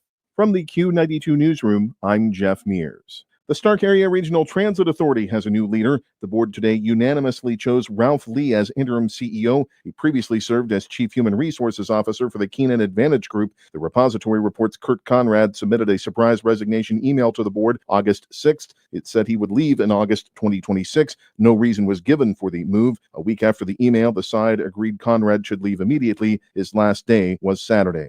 Attorneys for the city of Canton say the new owner of the Victory Square Apartments has no ties to the former landlord who failed to address deplorable conditions at the complex. Representatives of Cleveland-based Lippert Road Apartments recently provided internal records showing Green Victory Square sold its interests in the now vacant apartments on Lippert Road and 8th Street Northeast. The repository reports Hannah Brock of New York is the sole owner of Lippert Road Apartments. City officials initially believed they had been duped when the newspaper asked about a document Brock filed with the Stark County Auditor's Office, which showed Green Victory Square was the only owner of the company. An attorney for Lippert Road Apartments says Brock and Green Victory Square used a real estate transaction known as drop and swap to transfer ownership. The facility will undergo repairs. A popular raffle program will undergo some changes. The North Lawrence Fire Department has been running the raffle since September 2024. The Ohio Attorney General said in a recent opinion the department could continue with the raffle, but only if it includes the issuing of paper tickets. Participants previously received a photo of their entry ticket. The department can continue to advertise raffle goods online. In the raffle, the department purchases goods at cost and sells tickets online through an e-commerce website. Authorities have found the body of a man who was reported missing in Portage County. 69-year-old Darrell Wade of Rootstown Township left his home Tuesday morning. A statewide missing adult alert was issued around 8 p.m. Wednesday and canceled shortly after 2:30 this morning. The sheriff's office expressed condolences to Wade's family and friends, but did not provide further details. He had health issues and did not have his medications with him. Foul play is not a suspected factor in Wade's death. A Columbiana man indicted on charges including attempted murder is scheduled to return to court Wednesday for a final status hearing. 66-year-old Frederick Harith was arraigned Friday in Columbiana County Common Pleas Court. He pleaded not guilty to the charge, as well as aggravated arson, kidnapping, felonious assault, and strangulation. He's accused of assaulting a family member at a mobile home in Fairfield Township June 2nd. Harith allegedly began hitting the woman, punching her, and strangling her with a rope as she was lying in bed. He also reportedly set fire to the home, causing burns to his feet, hands, and face. Harith is being held on $500,000 bond. A jury trial is scheduled for September 8th. East Liverpool fire officials say no one was injured in separate blazes Wednesday. Shortly after 6:30 a.m., crews responded to a house fire in the 500 block of John Street. They found smoke coming from the second floor. The resident was out of the house. Firefighters found an electrical fire between the roof and an adjoining wall between 2 bedrooms. It was eventually put out. The house is not a total loss, but is not habitable. Around 2:15 p.m., crews were called to a car wash on Lisbon Avenue for a vehicle fire. The driver had pulled into the parking lot after seeing smoke coming from the engine compartment. The flames were quickly extinguished. A Youngstown man has been sentenced to life in prison with the possibility of parole in 21 years for a fatal shooting in Akron. 31-year-old Kalen Adams was served the punishment by Summit County Common Pleas Judge Allison Bro. He pleaded guilty to charges of murder and having weapons under disability. Prosecutors say in March 2024, Adams stalked and shot 41-year-old Roland Williams outside a bar on East Archwood Avenue. Adams was sentenced in March to 23 to 28 years in prison after pleading guilty to involuntary manslaughter and other charges in a Youngstown shooting. In November 2023, he fatally shot 31-year-old Christian Oliver on Zentz Avenue. A woman was wounded. More news after this. The Q92 Sports Network brings you more high school football and basketball games than anyone else, by far. But did you know that you can go back and listen to our broadcast again? Simply go to the Q92 radio page on SoundCloud. We posted the games we broadcast for everyone to go back and relive. We have playlists filled with our high school football broadcasts from 2016 to this season. So go to SoundCloud now, follow Q92 Radio, and listen. And thank you for listening to all of our sports broadcasts of high school football and basketball on the Q92 Sports Network. Youngstown Police and Mahoning County Children's Services are investigating after a 5-year-old boy was found wandering nude Tuesday morning around 9 a.m. Officers were called to North Brockway Avenue on the city's west side, where the child was found alone. They waited in the neighborhood for over an hour, but no one came to claim him. Police took the boy to CSB offices. His family was located several hours later. A Mahoning County judge has ordered early release for former Austintown Township trustee Steve Kent. He was found guilty of tampering with evidence. Prosecutors say Kent reset his cell phone to keep investigators from finding potentially incriminating evidence during an investigation involving a former Poland high school student. He was acquitted of sexual battery charges. Common Pleas Judge John Durkin ruled last week Kent was entitled to 21 days served in the Mahoning County jail before being sent to prison. He was to be released September 11th. A Youngstown man pleads guilty to a felonious assault charge. 33-year-old Derek Jackson will spend 5 to 6 years in prison. The charge stemmed from a March 5th argument with a friend. The man was living in Jackson's home. Jackson reportedly fired 3 shots at the intended victim, who was not hit. A Warren man has learned his punishment for causing the overdose of a toddler. 28-year-old Rashad Bradley was sentenced today by Trumbull County Common Pleas Judge Ronald Rice to 18 months in prison. He pleaded guilty last month to charges of tampering with evidence and assault. Bradley was originally charged with child endangering, but the grand jury declined to indict him on that count. Howland Township Police said an 18-month-old child got into a batch of fentanyl that was left out January 18th. The toddler was taken to a hospital for treatment and recovered. Bradley said in court he had planned to sell the drug. We'll return you to the stadium for the second half of tonight's game, but first a look at the forecast. For the overnight, mostly cloudy, cooler, a low near 61. Mostly sunny skies Friday with highs reaching 82. Saturday, mostly sunny, a high of 84. Looking ahead to Sunday, mostly sunny, a high of 79. From the Q92 Newsroom, I'm Jeff Mears. The Q92 Sports Network is your home for the best coverage of high school and Mount Union football and basketball. Be sure you're following us on our social media. Just follow Q92 Sports on Facebook, Instagram, YouTube, X, and Threads. You'll know what games we'll be broadcasting week to week, and we drop photos and videos from all of our high school and Mount Union broadcasts. Be sure to follow Q92 Sports on Facebook, Instagram, YouTube, X, and Threads, and stay connected to the Q92 Sports Network.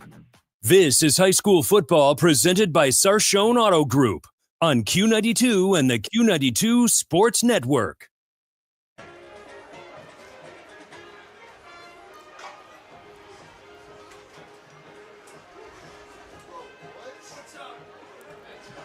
Welcome back to Central Catholic High School, Lowell Kleinfelter Field. It's halftime of the 2025 season opener for Perry and Central Catholic. The Perry Panthers with a 27-14 lead as we are at halftime, and the Perry band is entertaining the home fans.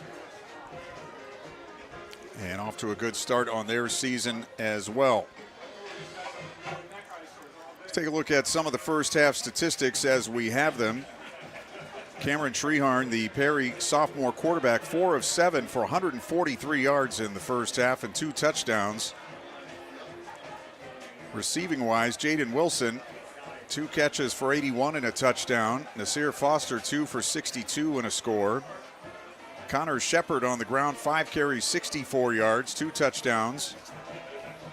And Jonathan Lemon with 5 carries for 39 yards.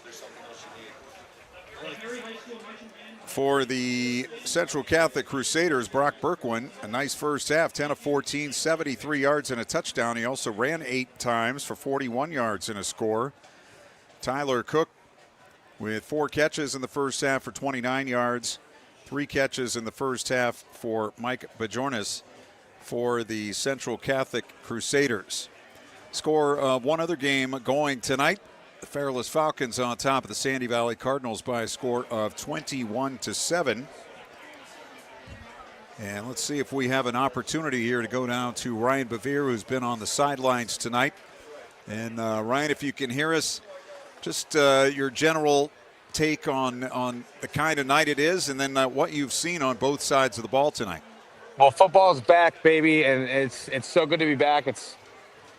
It's got to be exciting to be a Perry Panthers fan with this new offense. The coaches, they want them to be fast. They want them to be physical. Every time there's a big hit, the coaches are 5 yards out on the field screaming good job to their players. It's a whole new culture for the Perry Panthers, and I think you can see that with 27 points on the board in the first half, and their defense is playing solid too.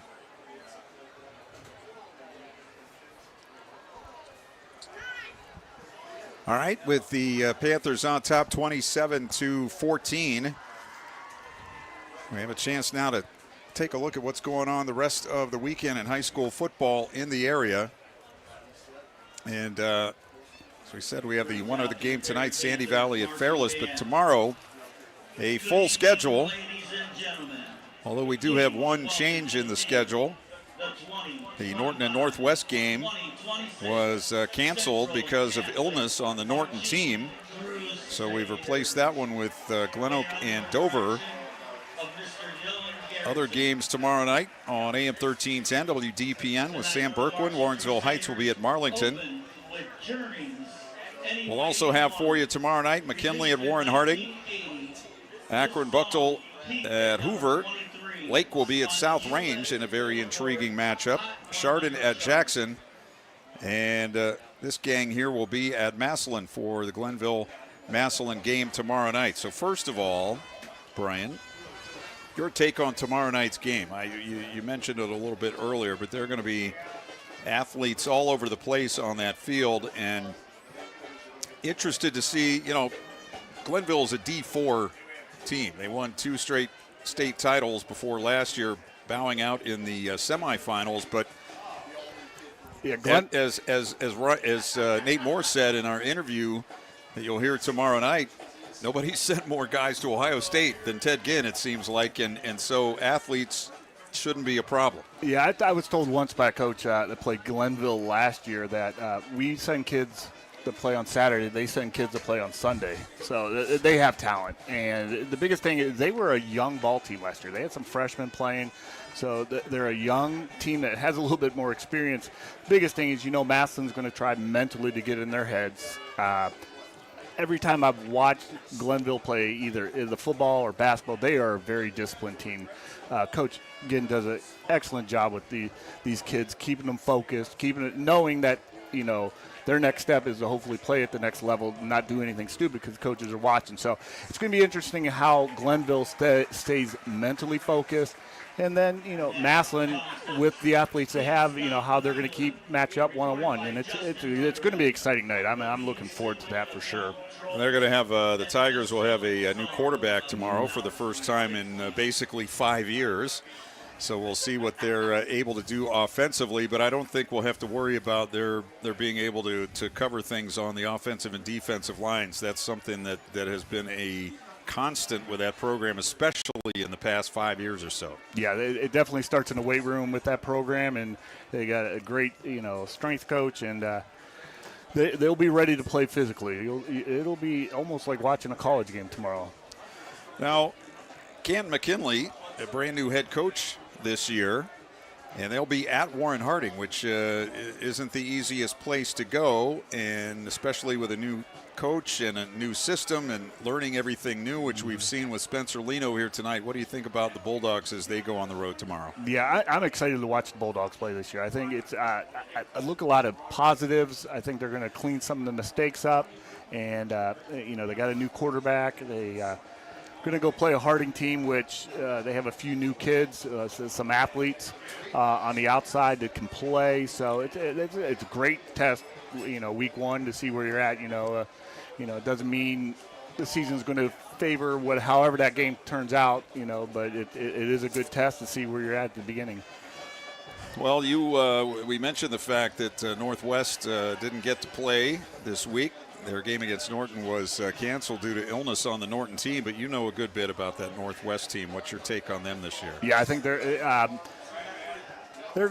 got a nice quarterback coming back. They got a transfer running back in from Tuslaw, strong running back. So Coach DeMarco is not afraid to, the 50-50. They always think he's a quarterback-led passing offense, but he'll go to his strengths. So not a real big sophomore, junior class, senior-oriented, and they got some kids coming up, but it should be a good year for Northwest. We're looking forward to that Week 3 matchup with Louisville. Speaking of Louisville, what's Yes. your take on the Leopards this week and all season? Yeah, I think, once again, another tough opener. New Philly's going to play hard. They've lost a little bit up front. Louisville has two great defensive linemen, getting a lot of looks. Both of them are juniors. So they got a back that's a senior, Owen DiMarzio, who runs the ball straight ahead fast. He's a track kid. And then they have a sophomore, Wilson boy, Owen Wilson. I don't know if you remember Dan Wilson. He was Stark County MVP. It's one of his boys, and he's really a jitterbug. So I think they're going to be run heavy, but I see things turning around at Louisville, going the right way. Well, we saw that game last year at Louisville, and it was kind of like this scenario here where New Philadelphia just physically overpowered the Leopards during that game as it went along. Are they going to be able to clean that up this year and be less susceptible to that kind of thing? Yeah, I think they got a great senior leadership, and these seniors have finally had a little bit of, coach has been around for 3 years. There was a lot of turnover here the last couple of years. So great senior class, and that's where it starts. And you got some leaders. You got, the two sophomore, the linemen were sophomores last year, week 1, and they grew. You saw their growth throughout the season, and now, going into their junior year, they got to be leaders also. Well, we see a lot of Federal League football, and Hoover hosting Buchtel, Lake at South Range, Chardon at Jackson tomorrow night, all starting with, varying levels of opponents. But what's your ideas about the Federal League this year? Usual suspects probably at the top of things, but do you see one being really superior to the others? It's hard to say going into it. I really have some high hopes for Camp McKinley this year. I really do. I think they're going to be exciting to watch. I think Hoover, with their quarterback, is going to be a strong team. We're watching Perry, how they're going to develop through the year. They're good up front. Lake lost a lot of players, but once again, those programs just regroup. And that should be an interesting game against South Range. I know South Range, I think, is down a little bit. I know they didn't have a freshman team to play this evening, so they had to go play Green again. But and then you got Green, and it's just exciting. The Federal League, by far, top to bottom, is the best league in the state. Speaking of games in the future, of course, we'll be at Massillon tomorrow night for the Glenville game, but we're scheduled to be at Hoover next week to watch the Vikings and Medina next week. So we'll get our first taste of the Hoover Vikings and our second look at a Federal League team next week. Here, it's halftime at Central Catholic. The Perry Panthers leading Central 27-14. Teams coming back out on the field to start warm-up for the second half. We had a very entertaining second quarter. Central got out to a 7-0 lead, and Perry then scored the next 3 times to go up 20-7. Central with a score on a nice passing play just before halftime, the last 30 seconds, and it seemed like, well, that would be our score going into the half, 20-14. But then it was the Panthers getting a long pass play and scoring a late touchdown. I called it a backbreaker. We'll have to see if it was or not, but it sure seems like that kind of thing. Cameron Treharn going deep to Jaden Wilson for that touchdown to make it 27-14 at halftime. And that's where we are right now, and we'll take another break. We'll come back to Central Catholic after this timeout. You're listening to High School Football, presented by the Sarshone Auto Group on Q92. Go back and relive all the action with Q92 Sports on SoundCloud. Whether it's high school or University of Mount Union football and basketball, we've got you covered from 2016 through today. Catch every thrilling game and heart-pounding moment anytime you want. Q92 Sports is your go-to for local sports action. Find us on SoundCloud at Q92 Radio, and don't forget to stream all of our games live on Friday night at Q92Radiosports.com. This is high school football presented by Sarshone Auto Group on Q92 and the Q92 Sports Network.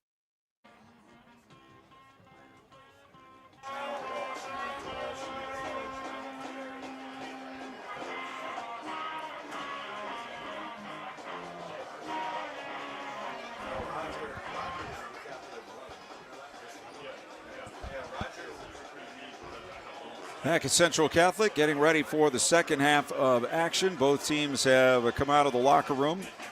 Perry Panthers have gone to the sideline on the far side of the field. The Central Catholic Crusaders still doing a little running around and stretching down to our left. And Central will get the ball to start the second half.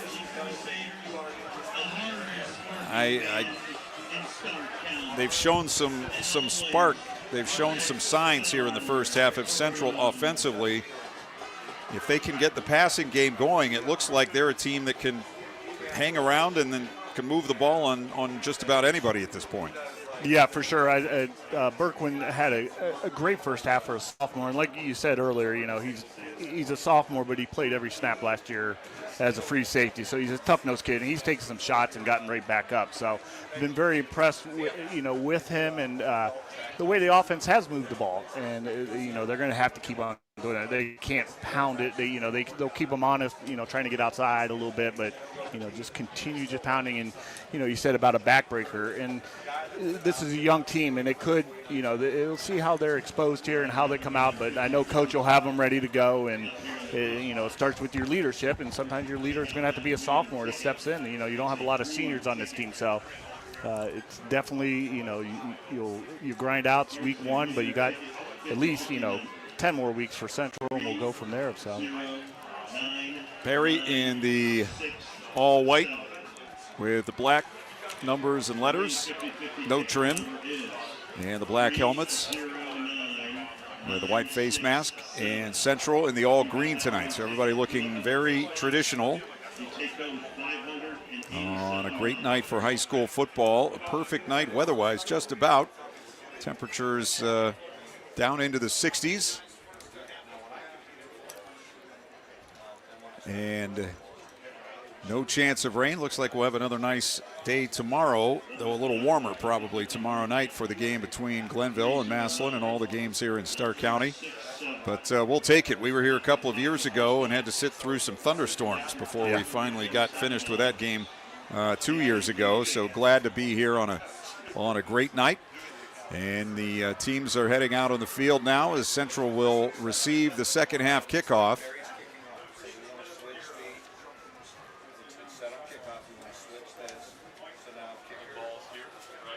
Thomas Grisey will be back deep for the Crusaders. All the kickoffs in this direction except for the opening kickoff, which went out of bounds. All of them have gone into the end zone.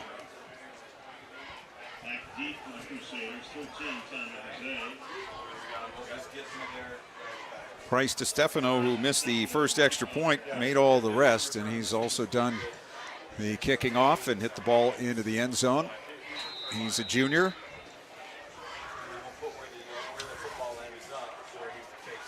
And we are underway in the second half. This kick going to go to the far side, but first a whistle. And Panthers might have been offside. Flag back at the 44-yard line. And a procedure call against Perry. So they'll have to do it again.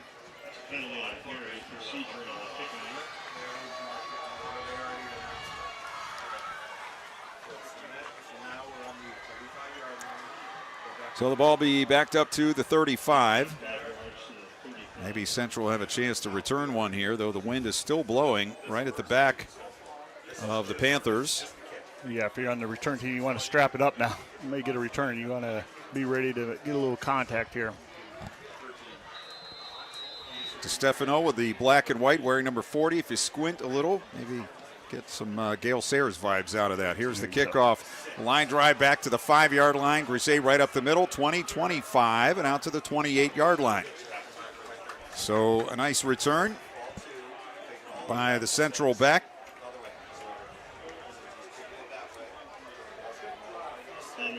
Grisey, a junior, 5'9", 140 pounds. Central 1st and 10 on their 28. They had a very successful offensive series the last time they had the ball. Drove for a touchdown.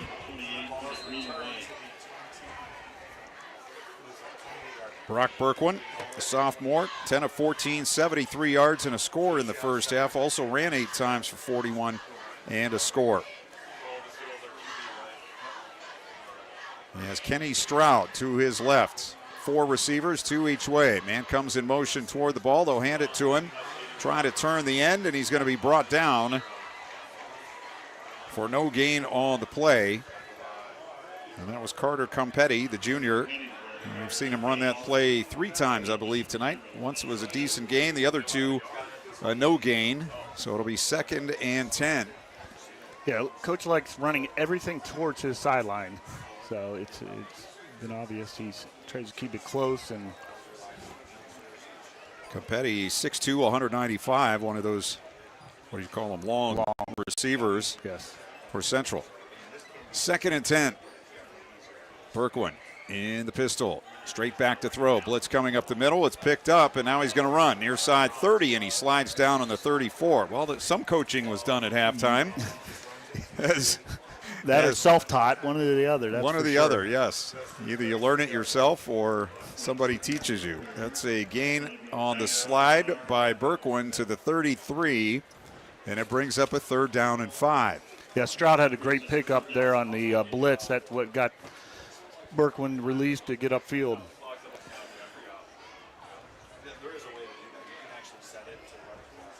Third down and 5. 4 receivers. And they'll throw it to the near side. Bubble screen. Caught 40, 45, and a first down for Vincent Scheretti, the senior. It was his brother Patrick who went in motion and took the fake handoff. And Scheretti makes the catch and gets the first down. A little slip play. It's almost, I call that a little misdirection with the wideouts. Slips right underneath the wideout coming out to make the block. So from the 45, 1st and 10, 2 minutes into this 3rd quarter. Crusaders again with the 4 wide. Man comes in motion near side. It's Grisey. They'll give it to him on the sweep around left end, and he gets out to the 39, but he is crunched again by that man, Connor Shepard. 5'11" and 215, and he brings all of it, seemingly, on every hit. It's a 4-yard pickup for the Crusaders, 2nd and 6. Yeah, Connor explodes. I call that through his toes. He comes through his toes all the way through his body when he makes the hit. He goes through the offensive player. From the 49, Central. First possession of the second half. They've used the first 3 minutes. Berkwin surveys the defense, claps the hands, takes the snap, throws out to the right. Grisey has it, and he's dropped immediately. No gain on the play.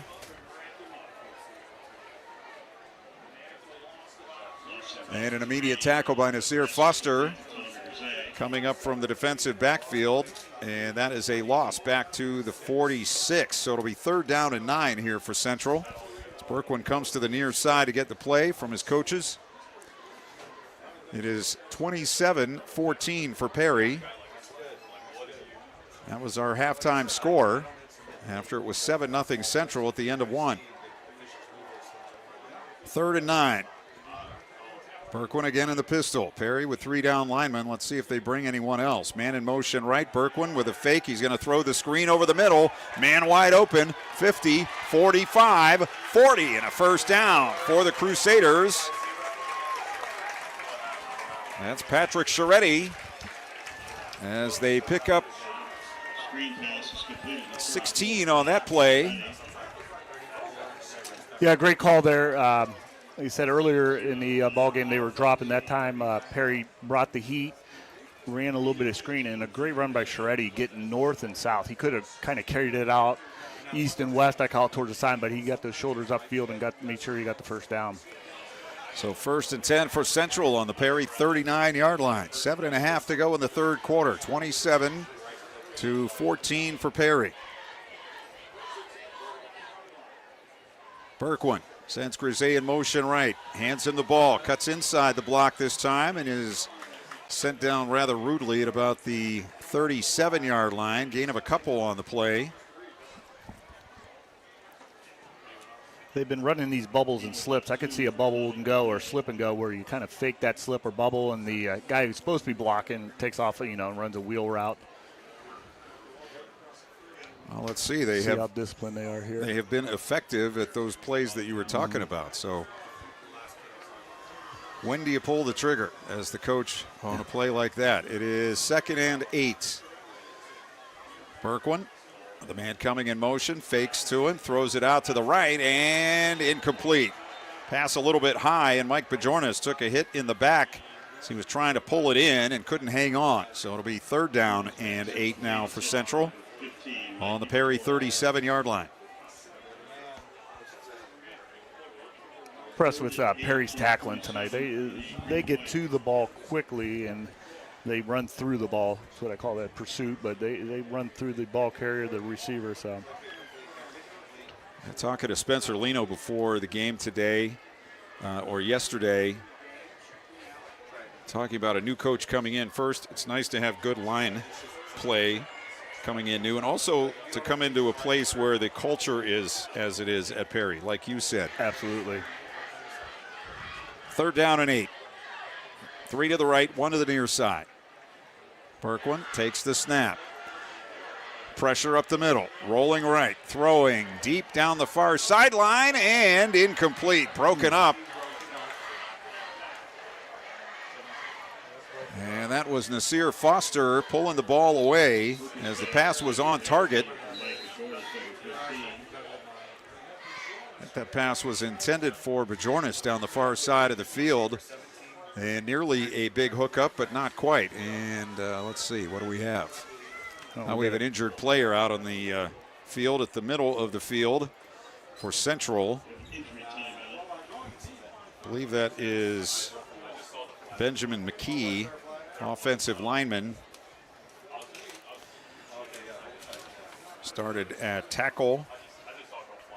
Junior at 5'10 and 5'11 and 230.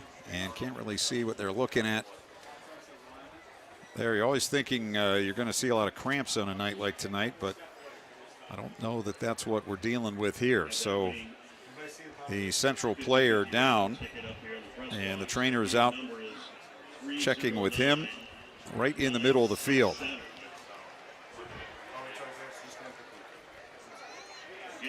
And just as his head coach gets out there, he gets to his feet, and he's going to start trotting as he comes off the field. So doesn't look like anything too terribly bad for McKee, 5'11", 230 junior.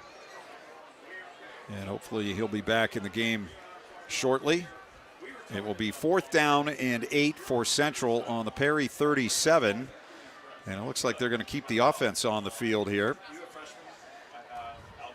The wind has died down, at least for the moment, the flag hanging limp, so field goal might be more of an option in this direction, but not from this distance. This would be 54, 55 yards, so the Crusaders will go for it on 4th and 8 from the Perry 37. 6.5 to go in the 3rd quarter.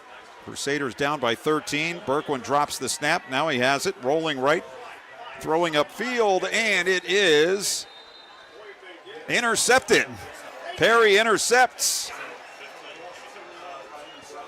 Taken by Ryan Happold, junior at 5'9 and 200, and he just stepped in front of the receiver, went down low, and pulled it in for the interception.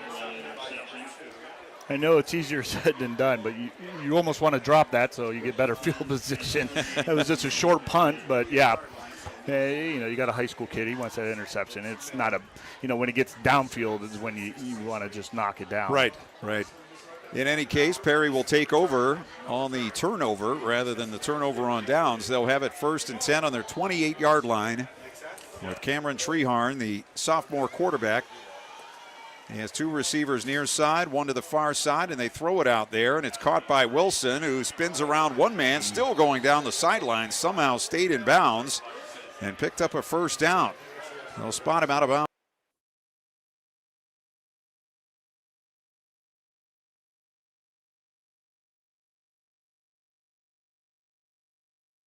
The Q92 Sports Network is your home for the best coverage of high school and Mount Union football and basketball. Be sure you're following us on our social media. Just follow Q92 Sports on Facebook, Instagram, YouTube, X, and Threads. You'll know what games we'll be broadcasting week to week, and we drop photos and videos from all of our high school and Mount Union broadcasts. Be sure to follow Q92 Sports on Facebook, takes it inside Instagram, the 25, YouTube, down to the 24, and close to a first down, maybe a little bit short. Central failing on downs on the last possession inside the Perry 35. Actually had the fourth down pass intercepted. And the Panthers quickly have moved to the Central 24-yard line. And it looks like they're going to be just short of the first down by less than a yard. It'll be second and less than a yard. We're at 5:15, clock running in the third.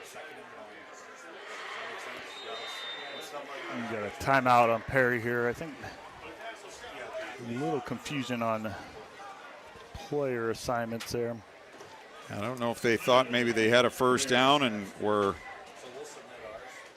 setting up a play based on that, but it was going to be second and short.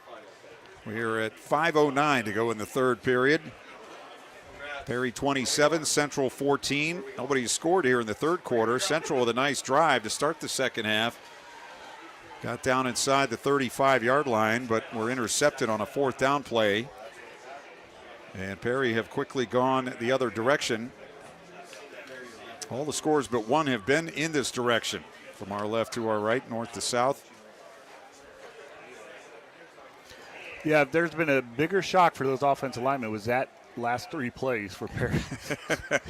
You could tell they looked over the sideline, and they're not used to that no huddle, get on the ball and go. They like chewing up that time clock. So yeah, with most of the playing on the defensive line as well, we're on the field for a while. 21-7, 28-7. Fairless now on top of Sandy Valley. That's in the third quarter. That game also on the Q92 Radio Sports Network. Lemon in the backfield to the left of Treharn. And a fake. Quarterback running left side, 20, 15. Caught from behind, down around the 10-yard line. Griffin Rohr saved a touchdown.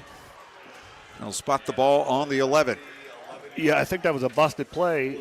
Lemon looked back, and I thought he was tossing the ball back to him. I think he looked and said, hey, where's the ball at? So, but smart quarterback there, an inexperienced quarterback, just follow where the play is supposed to go. Don't try to do anything fancy and try to take it outside somewhere else. Just follow where the plays need to go because you got your blockers. 1st and 10 on the Central 11. 4.5 to go in the third quarter. They set up with the power formation and run it straight ahead. Lemon untouched into the 5 and into the end zone. Jonathan Lemon, the junior, goes in for the score. His first of the night. So now Wilson, Foster, Shepard, and Lemon each with touchdowns. Shepard with 2 tonight on the ground for Perry. And Estefano for the extra point. Cody Schaefer is the holder. Laubacher is the snapper. The kick is on the way, and it's good. 4:19 to go in the third quarter. Our score now, Perry 34, Central 14. You're listening to High School Football, presented by the Sarshone Auto Group on Q92. High school football exemplifies the true meaning of teamwork. At Friends and Family Credit Union, our team of local friendly professionals offer the same true spirit for our members. With a wide array of products from vehicle loans to personal loans, family secure checking with ID Protect, mortgage, home equity line of credit, and more. For over 60 years, we have the game plan for your financial well-being. Visit any of our 3 convenient locations, online or mobile banking. Now, more than ever, it's time to bring a friend into the family. This is high school football presented by Sarshone Auto Group on Q92 and the Q92 Sports Network. On the Perry side, you can ask for it at the away concession stand. Get a little pillbox with angels 4:19 to go in the third as Perry has scored to take a 34-14 lead over Central. The Crusaders had a nice start to the third quarter, nice drive going, unable to finish it off, and Perry answering back quickly gets the touchdown. Yeah, Perry came out with that no huddle. Those first 3 plays got them on their heels, had some nice runs, nice pass completion, and then finished it when they got in the red zone. Price to Stefano to kick off for Perry. One man back for Central, and it will be taken by Stroud on the 5. Straight up the middle, 10-15. Now that's Grisey again out to the 24-yard line. Smart.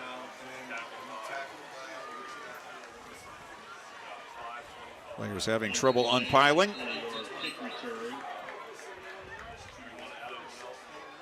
And looks like now everybody's separated and we're ready to go from the 24, 1st and 10.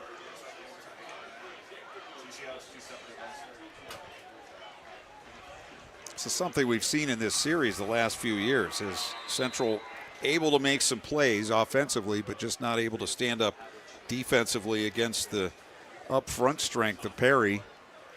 And that has happened again here tonight. Panthers have averaged over 40 points in their last 3 games of this series. They've won 7 in a row.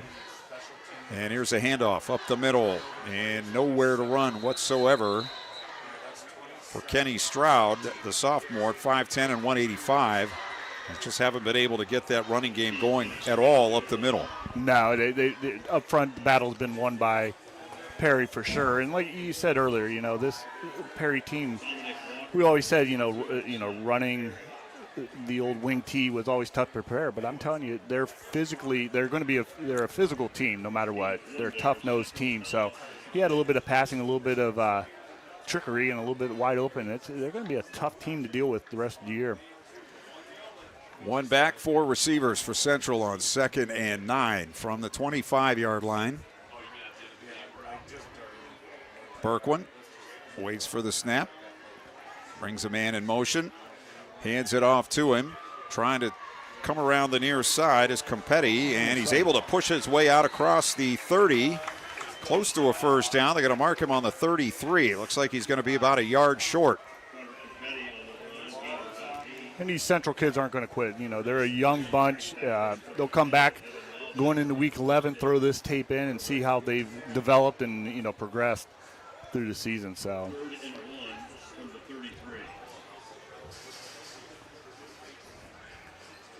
What's interesting with Perry offensively, they're used to run blocking. It's when they start playing some other teams that might be able to blitz them. Pass pickups, it's a whole different animal when they get a team that might want to blitz them a little bit more. Berkwin tries to run it on 3rd and 1, and he tried to bounce it outside, and that did not work out. He's going to be stopped short of the first down. He got some there, but not all of it, and he's going to be about a foot short. So we'll see what Jeff Linesmith elects to do. Jeff's dad, Jim, who was my Mighty Mite baseball coach about 100 years ago. Not 100, maybe, 40-some years ago. Is having a birthday next month, and it's a milestone birthday. So happy birthday to Coach Linesmith from all of our family. 4th and 1, and Central will go for it, or they're lined up to go for it here with 1:43 left in the third, but first a timeout, so we'll take it. Perry up 34-14. We'll take a break. You're listening to High School Football, presented by the Sarshone Auto Group on Q92. Go back and relive all the action with Q92 Sports on SoundCloud. Whether it's high school or University of Mount Union football and basketball, we've got you covered from 2016 through today.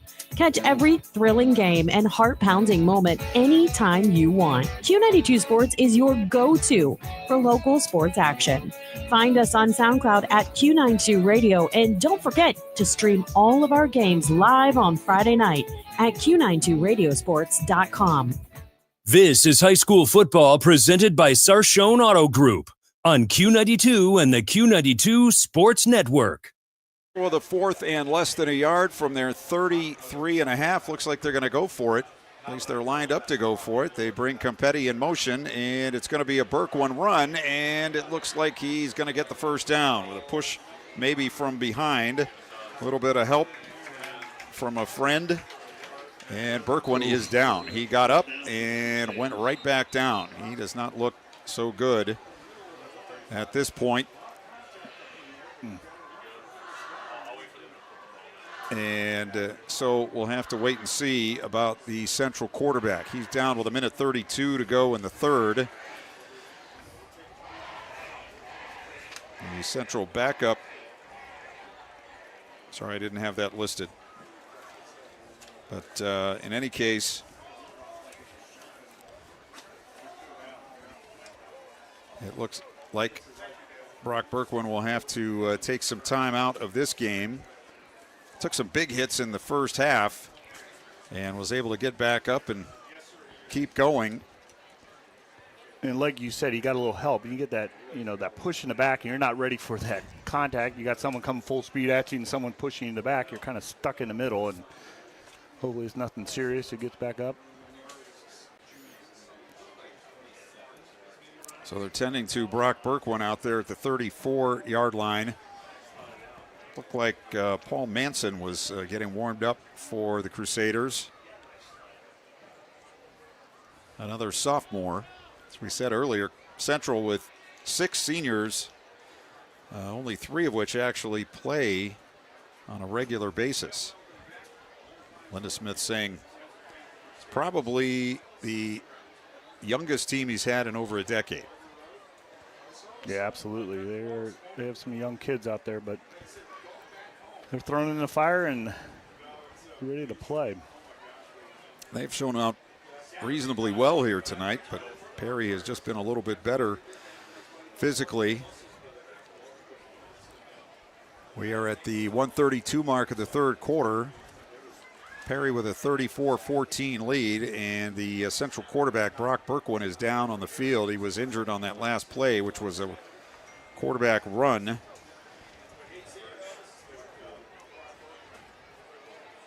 Yeah, Central goes to Mogador next week. They'll be another physical team, but a little bit, familiar or closer in size with them. Then they have Orville and Salem at home, then at Alliance. Yeah, Central started 0-3 last year. The rest of the season, though, they went 5-3. They lost to Lake Catholic near the end of the season. They lost to Poland Seminary in the playoffs, and they lost by 1 point at Louisville. Those were their 3 losses. One of their wins in that part of the season was at Mogador. So they've had success against the Wildcats in the past. And we'll see what they're able to do next week, and we'll see what they're able to do tonight after we find out more about the Central quarterback, Brock Berkwin, who has been down on the field for a good little while here. And our Ryan Bevere is down there on the sideline, so he'll be able to hopefully let us know as soon as we can what the situation is here with the Central quarterback. While we have a chance, let's take a timeout. 1:32 left in the third. It is 34-14 for Perry over Central. We'll take a break. You're listening to High School Football presented by the Sarshone Auto Group on Q92.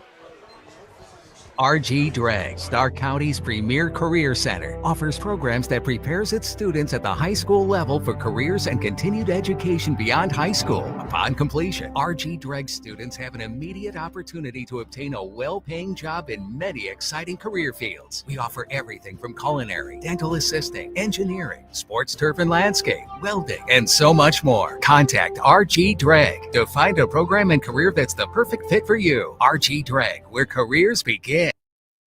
This is high school football presented by Sarshone Auto Group on Q92 and the Q92 Sports Network.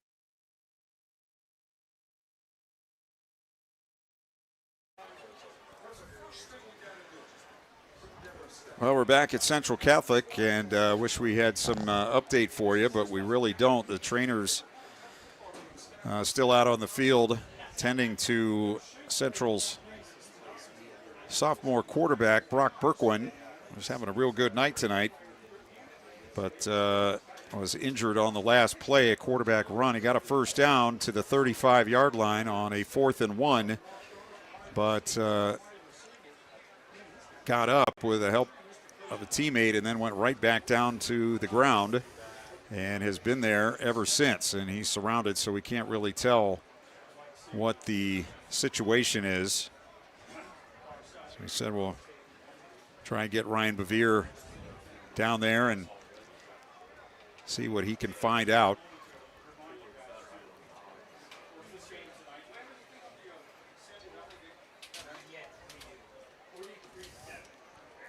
Obviously no idea what's happening, but I do know that with situations where a player might have been helped off the field and sitting on the bench in the past, they take over and above caution with those kind of players now. It might or might not be something as serious as it seems, but it's better for the trainers to do this kind of thing and take care of the situation as they have it in front of them, and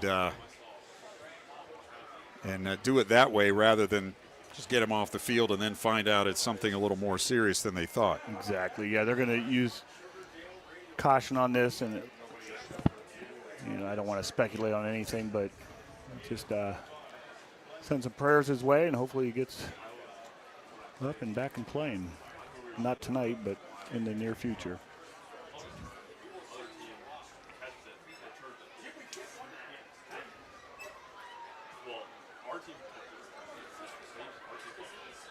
When he went down on the field, he was holding his head. He had his hands on either side of his helmet. And the bad thing, his legs kind of gave out, so it wasn't an 8-leg injury, just kind of.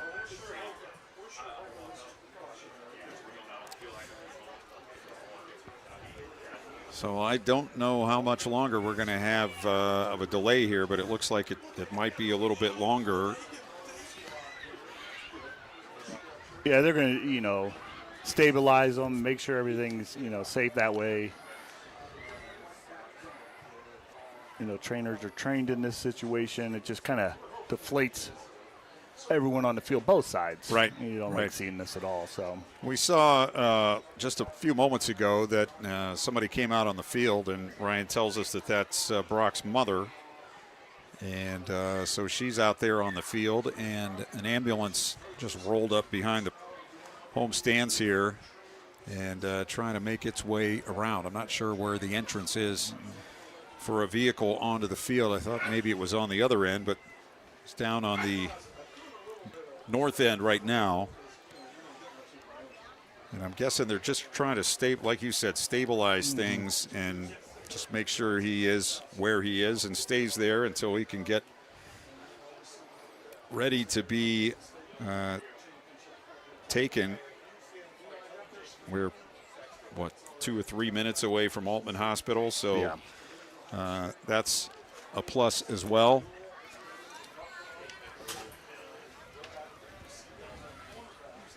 So as you say, a real downer after what's been a pretty good game tonight. Perry, of course, leading 34-14. We've seen some good things from both teams and some good things from this player, Brock Berkwin. But the injury situation has stopped the game. We've been down 10 minutes or so. And as we said, looks like it might be a few more minutes.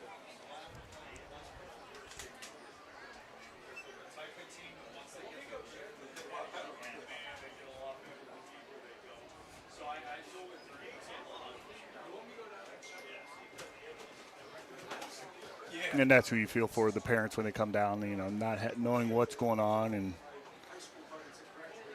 I know my mom always told me when I ran the ball, just get up. So, no matter how, just get up and get up to the next play. I'd get up as quick as I could. So even if you lose 5 yards, it doesn't matter. Just get up. Yeah.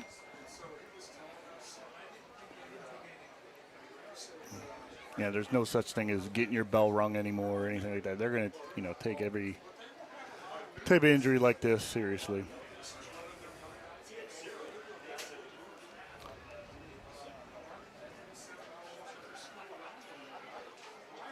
And once again, I'm not a doctor, but, you know, a night like tonight, early in the season, a lot of times it's dehydration. You know, you get fluids out of you, and you.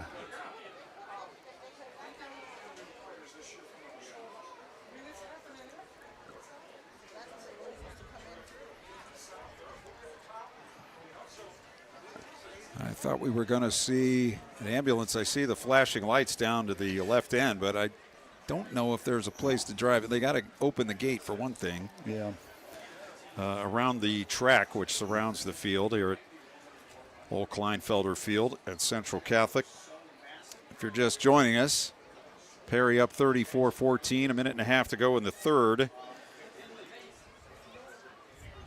And the Central Catholic quarterback, Brock Berkwin, suffered an injury. Now they're bringing bringing in the stretcher from across the field, walking across with it. So they just had to get parked and walk around. They took the long way. And usually they have, you know, these situations they practice, you know, in cases. So, you know, this being an older stadium with that brick wall completely around, it's not real easy access. You're right. In and out of here. You're right. This place has been here for a second. All right, we'll take another timeout here, and we'll give the folks a chance to work out on the field as we're in an injury timeout here at Central. The Panthers leading the Crusaders 34-14. We'll take a timeout. You're listening to High School Football presented by the Sarshone Auto Group on Q92. The Q92 Sports Network is your home for the best coverage of high school and Mount Union football and basketball. Be sure you're following us on our social media. Just follow Q92 Sports on Facebook, Instagram, YouTube, X, and Threads. You'll know what games we'll be broadcasting week to week, and we drop photos and videos from all of our high school and Mount Union broadcasts. Be sure to follow Q92 Sports on Facebook, Instagram, YouTube, X, and Threads, and stay connected to the Q92 Sports Network. Go back and relive all the action with Q92 Sports on SoundCloud. Whether it's high school or University of Mount Union football and basketball, we've got you covered from 2016 through today.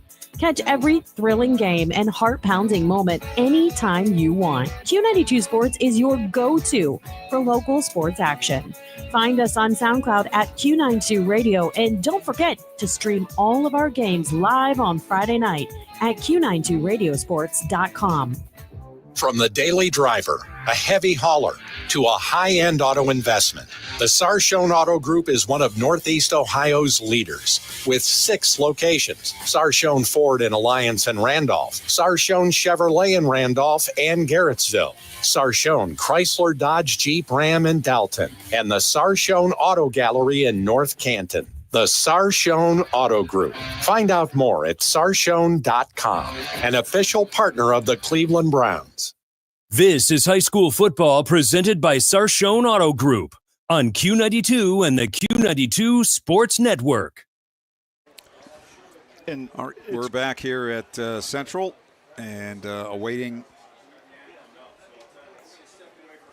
the medical people as they are tending to Brock Berkwin, the Central Catholic quarterback who was injured on a running play a few moments ago. The players on both teams have been down on a knee for a while now, as it appeared that it was going to take a while to get this taken care of.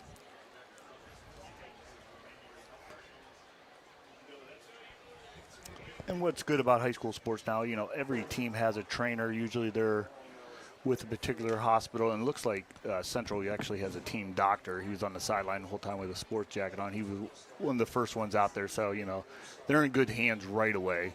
You know, a lot of times a couple decades ago you didn't have anybody. You just kind of drug them off the field, unfortunately, right. You know. So right. they're going to do everything they're trained to do and take care of him and get him healthy. And like I say, these days, and again, this isn't a commentary on what I think the injury is, but these days you'll see a player who years ago they would have said, well, he has a concussion and they'll bring him off the field and he'll sit on the bench, and then after the game, whatever.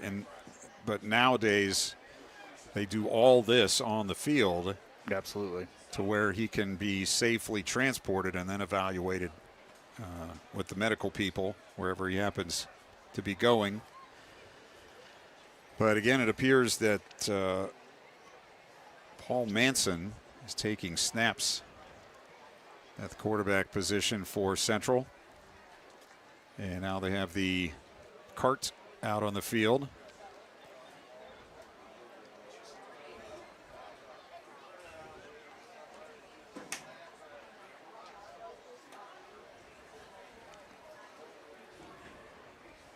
I hope that's not what we were waiting for that whole time. That's a long time to wait if that's what we were waiting for. Yeah, you want all these procedures set up, ready to go.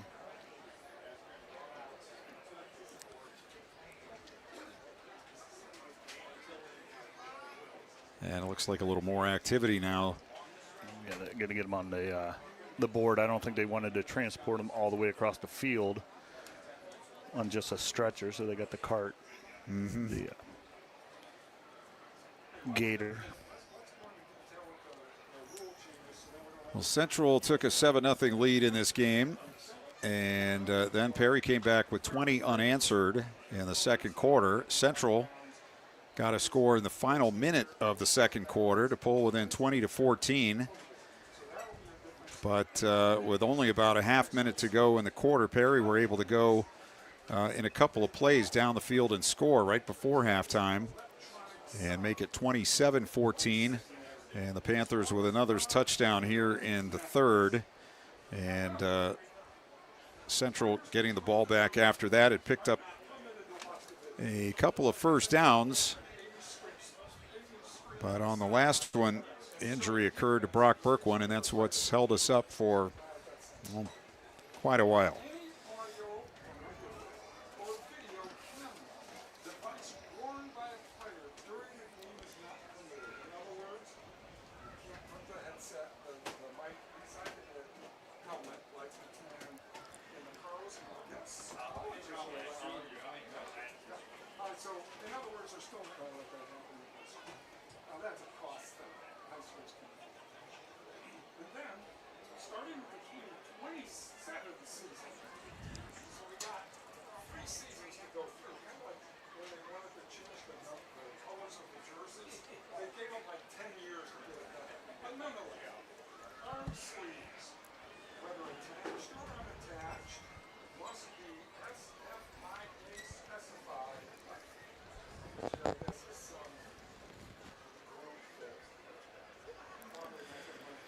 We continue to wait for the Central quarterback to be helped out of the stadium. He went down with what appears to be a neck or a head injury a few moments ago.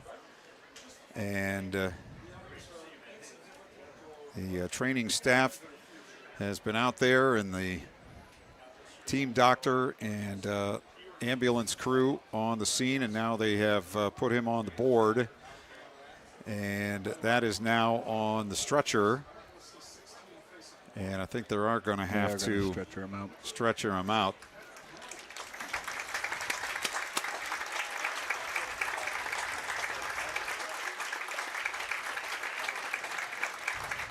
They kept his helmet on. I think they took the face mask off. They'll always leave the helmet on. They usually cut the jersey off and shoulder pads if they can.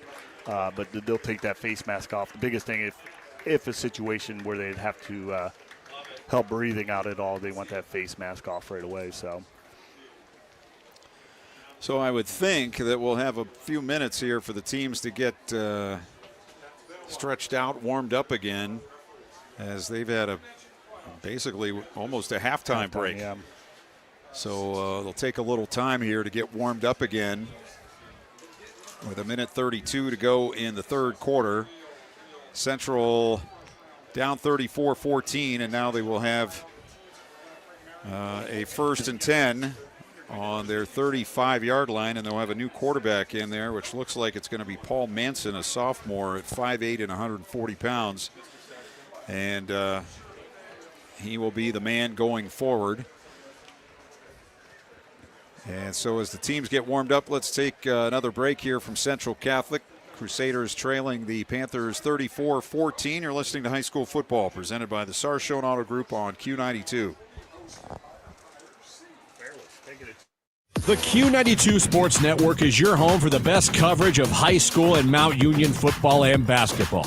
Be sure you're following us on our social media. Just follow Q92 Sports on Facebook, Instagram, YouTube, X, and Threads. You'll know what games we'll be broadcasting week to week, and we drop photos and videos from all of our high school and Mount Union broadcasts. Be sure to follow Q92 Sports on Facebook, Instagram, YouTube, X, and Threads, and stay connected to the Q92 Sports Network. Go back and relive all the action with Q92 Sports on SoundCloud. Whether it's high school or University of Mount Union football and basketball, we've got you covered from 2016 through today. Catch every thrilling game and heart-pounding moment anytime you want. Q92 Sports is your go-to for local sports action. Find us on SoundCloud at Q92 Radio, and don't forget to stream all of our games live on Friday night at Q92Radiosports.com. This is high school football presented by Sarshone Auto Group on Q92 and the Q92 Sports Network.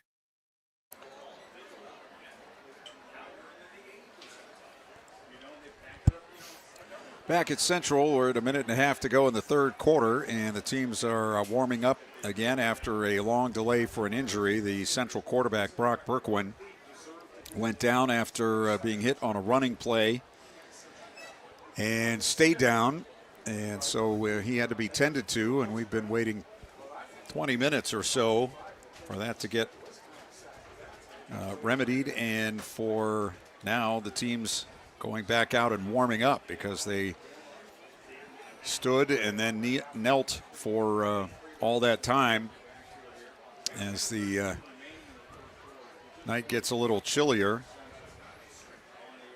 We're at 68 degrees right now. Again, a perfect night for football, but unfortunately interrupted by that injury to the Central quarterback. Crusaders will have the ball when we resume play. Reminder again, tomorrow night we'll have a full slate of high school football action for you on Q92 and Q92Radiosports.com and on AM 1310 WDPN. Sam Berkwin will have the Warrensville Heights-Marlington game tomorrow night, along with Caleb Norick.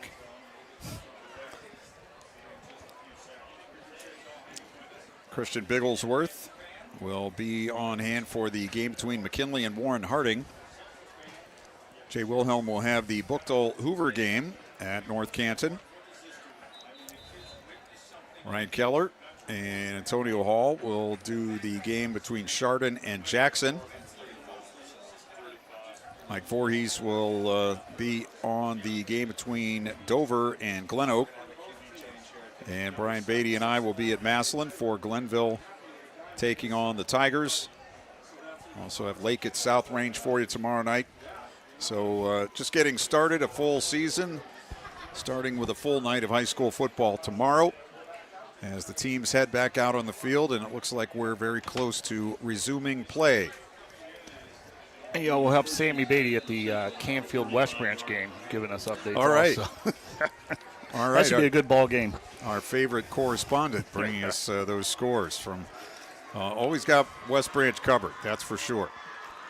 On 1st and 10, pump fake run, now rolling right, and the throw to the far side is incomplete.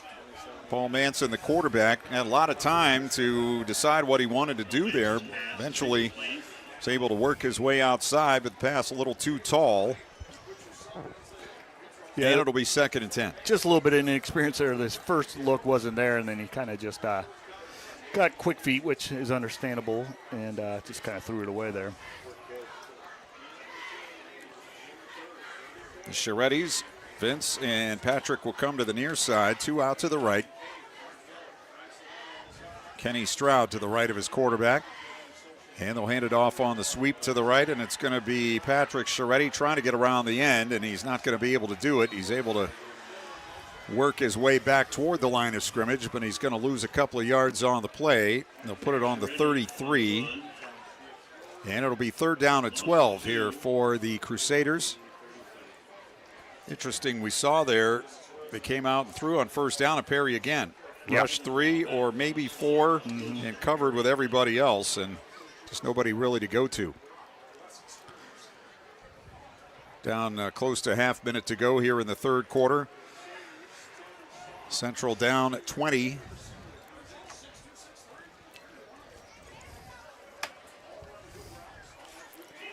And Manson will come up to the line with his running back to his right and 2 receivers to each side of the field. And they hand it off to the right. Now it's going to be a run back to the near side, and Competti being surrounded and dropped back inside the 30, back around the 28-yard line. They handed it off to Scheretti running right, and he gave it to Competti coming back to the left. But Perry not fooled.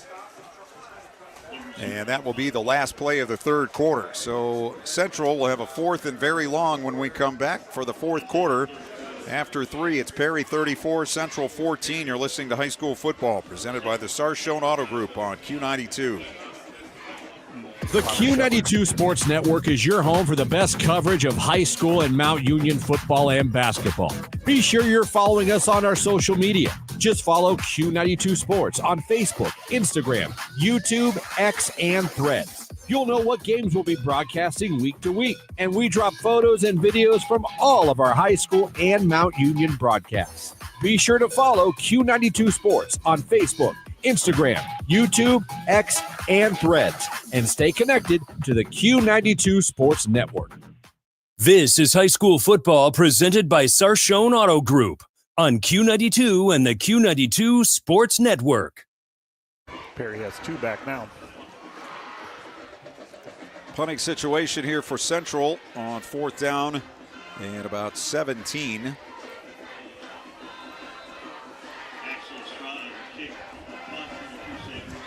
And Axel Estrada will punt it away this time. It had been Tyler Cook earlier in the game, but Estrada will punt 2 back deep for Perry, standing on their 35. And the kick is away, end over end to the far side. It's taken on the 38 to the 40, far sideline, and down around the 48-yard line for Perry. That was Nasir Foster.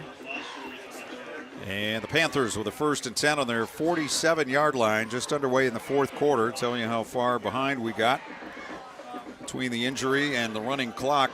Fairless and Sandy Valley are finished tonight. Fairless wins it 50-13. So the Falcons off to a 1-0 start. That game's been close the last couple of years, a point here and there, so someone's either real down and one's real up, that's for sure. I was surprised with that score. I think Sandy's going to struggle this year, just what I've been hearing. Here is a 1st down play, and it's a run to the right, and it's Lemon, and he's going to get a 1st down. He ran right around the right end and took it for 10 or 11 yards. And not only are they, tired and down in the game, but having seen their quarterback go down, it wouldn't be surprising to see Central droop a little bit here in this 4th quarter. Yeah, we've gone back to them being young, and this is another chance to mature. In these plays, you got to tell them you got to go full go, because that's when injuries will, the other injuries will start. So you want to keep the kids motivated and go full go. Play to the whistle. There's a handoff, and Lemon bounces out to the near side. He's to the 35, going for the sideline, to the 20, to the 10, and he's going to score the touchdown. 43 yards for Jonathan Lemon. That's his 2nd touchdown of this half and his 2nd of the game. And it's now a 40-14 Perry lead. Yeah, if you call Perry, if they have a scat back, he would be their scat back. He has really good feet. He finds the hole and he gets north and south, and Central tried to get him there to the goal line. He stepped right through the tackle. DeStefano adds the extra point. And we'll take a timeout with 10:57 to go. It's now Perry 41, Central 14. You're listening to High School Football presented by the Sarshone Auto Group on Q92. Go back and relive all the action with Q92 Sports on SoundCloud. Whether it's high school or University of Mount Union football and basketball, we've got you covered from 2016 through today. Catch every thrilling game and heart-pounding moment anytime you want. Q92 Sports is your go-to for local sports action. Find us on SoundCloud at Q92 Radio, and don't forget to stream all of our games live on Friday night at Q92Radiosports.com. This is high school football presented by Sarshone Auto Group on Q92 and the Q92 Sports Network.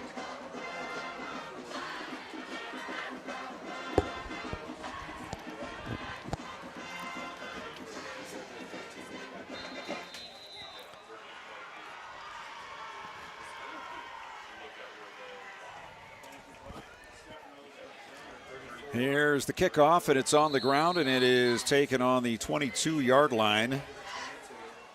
Patrick Scheretti falls on it there for Central, and they'll have it 1st and 10 on the 22, maybe the 23. So we're about a minute into this fourth quarter. And Perry with another touchdown to take a 41-14 lead. This game was 20-14 with a half minute to go in the first half. Yeah.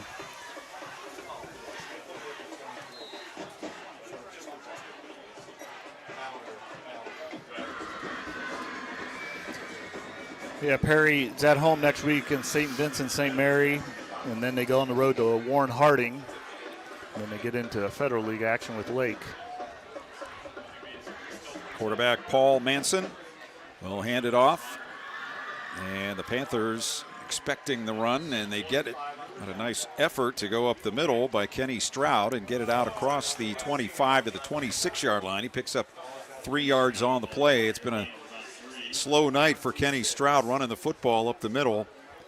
They've had success a little bit anyway, running outside, and their most success has been through the air. But with Brock Berkwin now out for the evening and the team down the way they are, you would think they would try to keep it on the ground as much as possible.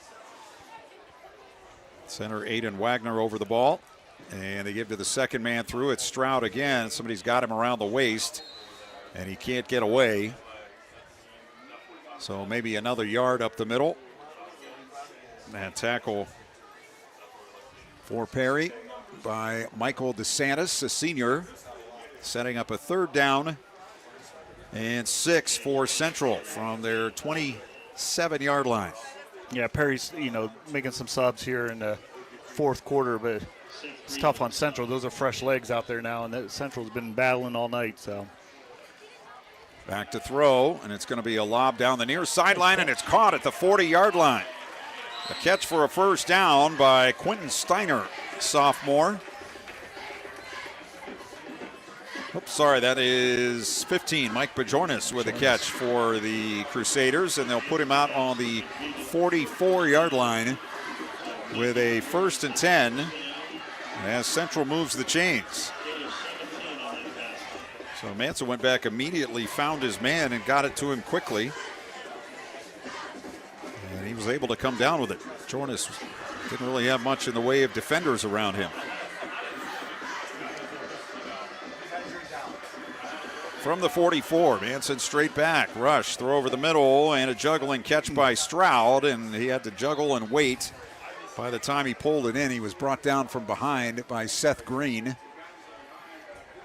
Junior D lineman at 6'3" and 214. That's going to be a gain of only a couple. They had it set up, but the pass was a little high, and Stroud had to wait for the ball to come down. Yeah, that's a timing pass there with the screen, and if you let your lineman get downfield too far, their defenders will slip right over top of them, and that's what happened.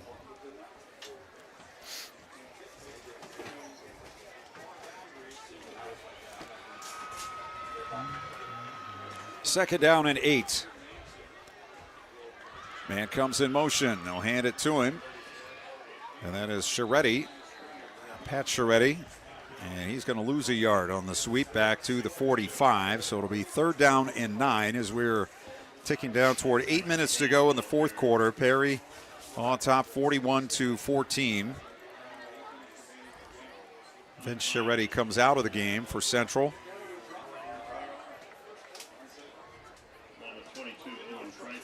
And here comes Carter Competti with the play.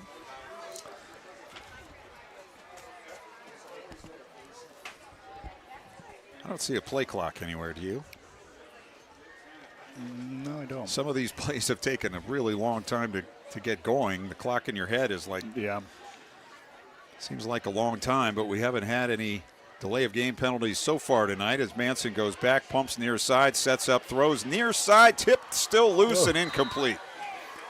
Off the hands of Bajornis, and then almost pulled out of the air by one of the Perry players, but it will end up incomplete, and fourth down and 10. Sorry, fourth and 9.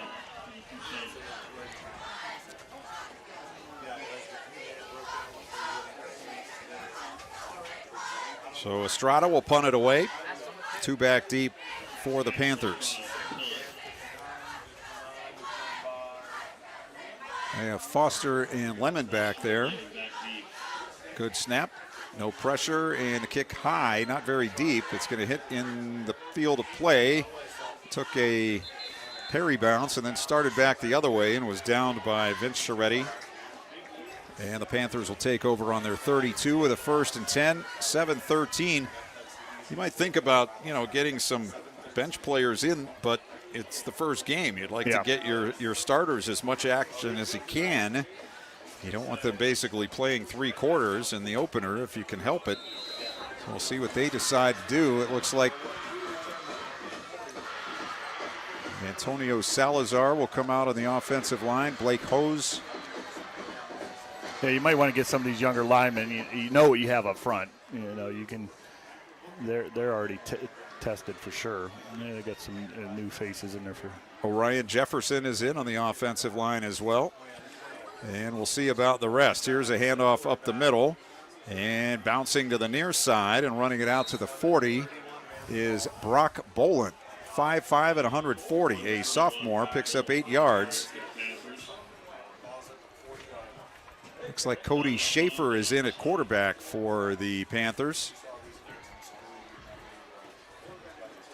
Schaefer at 5'9", a junior. As they look to the far side for the play. Kyle Ross on the field for Perry. Tommy Banks is in as a receiver. And they'll give it up the middle again. And this time, ball carrier can't get away from the first man, and he's going to be thrown down. The tackle made by Griffin Rohr. That's what we call a hog-tied tackle there. Let's keep on rolling until we get them down. That time the Central defense came up to the line of scrimmage a lot quicker, and Boland was not able to get away. So it'll be 3rd and about 1.5 yards from the 41 is where it's 6:10 to go, clock running. Perry with a comfortable lead. We also have Kyle Ross out there. He lines up as a tight end to the right. And the handoff. Again, Boland up the middle, has a seam and has a first down as he gets out to the 49-yard line. So it'll be a first down for Perry. Let's see if I can get some more linemen. Orion Jefferson, we said him. And we said Blake Hose, and we said Antonio Salazar. I keep seeing those 3 on the left side. 1st and 10, Perry on the 49. And it's a give around the right side. And a pickup of about 3 or 4. That is Boland again. Gets to the Central 48. Stopped by Mike Bajornis. It will be 2nd and 7 here for Perry. As we said, we'll be home for Akron St. Vincent St. Mary next week. Central will go, or will be home for Mogador next week. So would this be the first Perry Central game without a Kleinfelder or a Wakefield on the sideline? Oh my! A long time back. Yeah. 2nd and 8. Bolin getting lined up. Now they send a man in motion. And ball on the ground. Looked like it hit the motion man. The snap came back and hit the man in motion as he was going by. But Bolin went up and fell on it, and they actually gained a yard on the play up to the 47. So it'll be 3rd down and 6 on the 47 with 4:10 to go. Clock running as the Panthers lead it 41-14. Tomorrow night, Brian Beatty and I and Ryan Bevere will be at Massillon as the Tigers host Glenville. Another 7 o'clock start tomorrow night. 3rd down. Here's Bolin trying to run around left end, looking for a hole, but he's surrounded and will go down. They pulled the ball out. Let's see, they're going to call him down on the 45-yard line. So it's a couple-yard gain there, which will bring up 4th and 4. And Perry will send the punt team on. So some people got some action that don't normally get to do that. Marco Salazar was on the field there for Perry. And Mason Hill. I think I got all the linemen there. Punting situation here for Perry.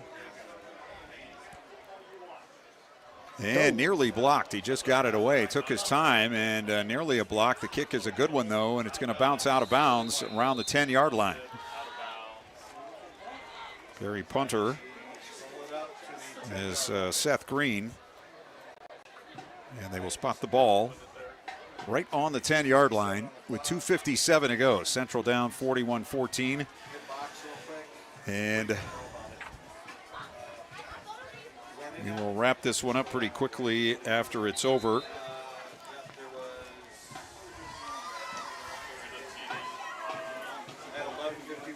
As both teams, I think, at this point, just want to see this one through. Central comes out here in a power I, and they'll run it straight up the middle. And it is Stroud, and he's still pushing forward and getting help from his teammates, and they went all the way out to the 17-yard line. So they picked up 7 on that play. Good hard run there. And they have gone away from the 4 wide here and just lined up a bunch of people in the backfield. And I think they just went back in the huddle and said, same play. Manson under center. Turns, gives it off to Stroud, and he's up the middle, and he has a first down out to the 24, 25-yard line. I don't know about the Perry defense. Doesn't look a whole lot different right now. Let's see if we have some new ones out there. Anthony Marino is on the field. Anthony Goodson. John Umberger. Kyle Ross. Luke Heil on the field as the ball goes up the middle again. And again, I think it's Stroud, and he goes to the 30 for a pickup of about 6. We're at a minute 40 now. Jason France on the field for Perry.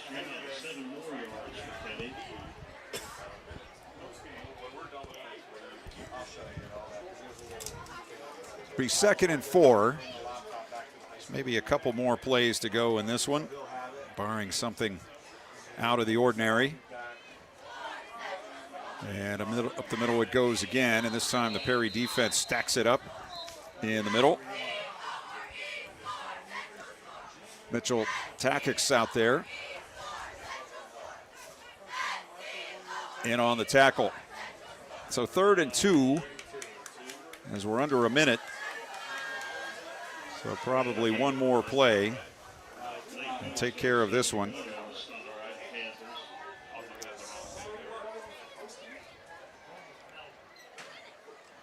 They'll toss it wide, and here comes Stroud, and he goes to the 38, 39-yard line. He's going to have a first down. He also went out of bounds. So the clock stops with 30 seconds remaining. And now it will run. And we'll see if Central gets one more playoff. Looks like they're going to try to. Jeff Lindesmith sends his quarterback back out on the field.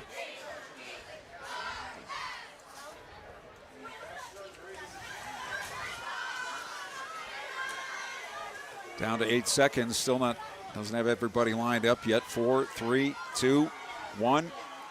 And they did get the playoff. And that will do it. No gain on the play for Stroud, and that brings us to the end of our game tonight. The final score is Perry 41 and Central Catholic 14. We'll come back to wrap it up after a timeout. You're listening to high school football presented by the Sarshone Auto Group on Q92. Go back and relive all the action with Q92 Sports on SoundCloud. Whether it's high school or University of Mount Union football and basketball, we've got you covered from 2016 through today. Catch every thrilling game and heart-pounding moment anytime you want. Q92 Sports is your go-to for local sports action. Find us on SoundCloud at Q92 Radio, and don't forget to stream all of our games live on Friday night at Q92Radiosports.com. The Q92 Sports Network is your home for the best coverage of high school and Mount Union football and basketball. Be sure you're following us on our social media. Just follow Q92 Sports on Facebook, Instagram, YouTube, X, and Threads. You'll know what games we'll be broadcasting week to week, and we drop photos and videos from all of our high school and Mount Union broadcasts. Be sure to follow Q92 Sports on Facebook, Instagram, YouTube, X, and Threads, and stay connected to the Q92 Sports Network. This is high school football presented by Sarshone Auto Group on Q92 and the Q92 Sports Network. Back a final time here at Central Catholic, where the Crusaders fall to Perry 41-14. A thumping, no doubt, but also adding on to that the fact that Central lost their starting quarterback in the third quarter, Brock Berkwin, and hopefully we'll find out soon about his status and when and if he might be able to get back out on the field for the Crusaders. Showed some good stuff tonight, but took a big hit there in the third quarter and had to be taken away in an ambulance after about a 20-minute delay. But football-wise tonight, it was kind of the way it's been the last 3 or 4 years in this matchup. Perry just too much physically for Central. And speaking of physically, their linebacker, again, a big presence on the field on both sides of the ball, Connor Shepard, and you couldn't ignore him. He was everywhere.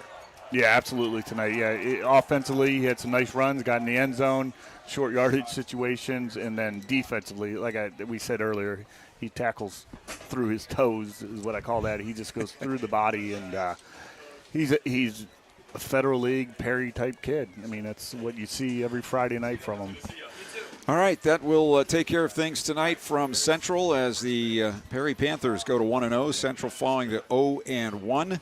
And remember, tomorrow night, a full night of high school football here on Q92, AM 1310, WDPN, and the Q92 Sports Network as we get 2025 going in high school football here in Stark County. So thanks to Ryan Rainsberg back at the studio. Thanks to Ryan Bevere down on the sideline. Be sure and get to the X and the Facebook and the Instagram and all of those places to find out what happened here tonight.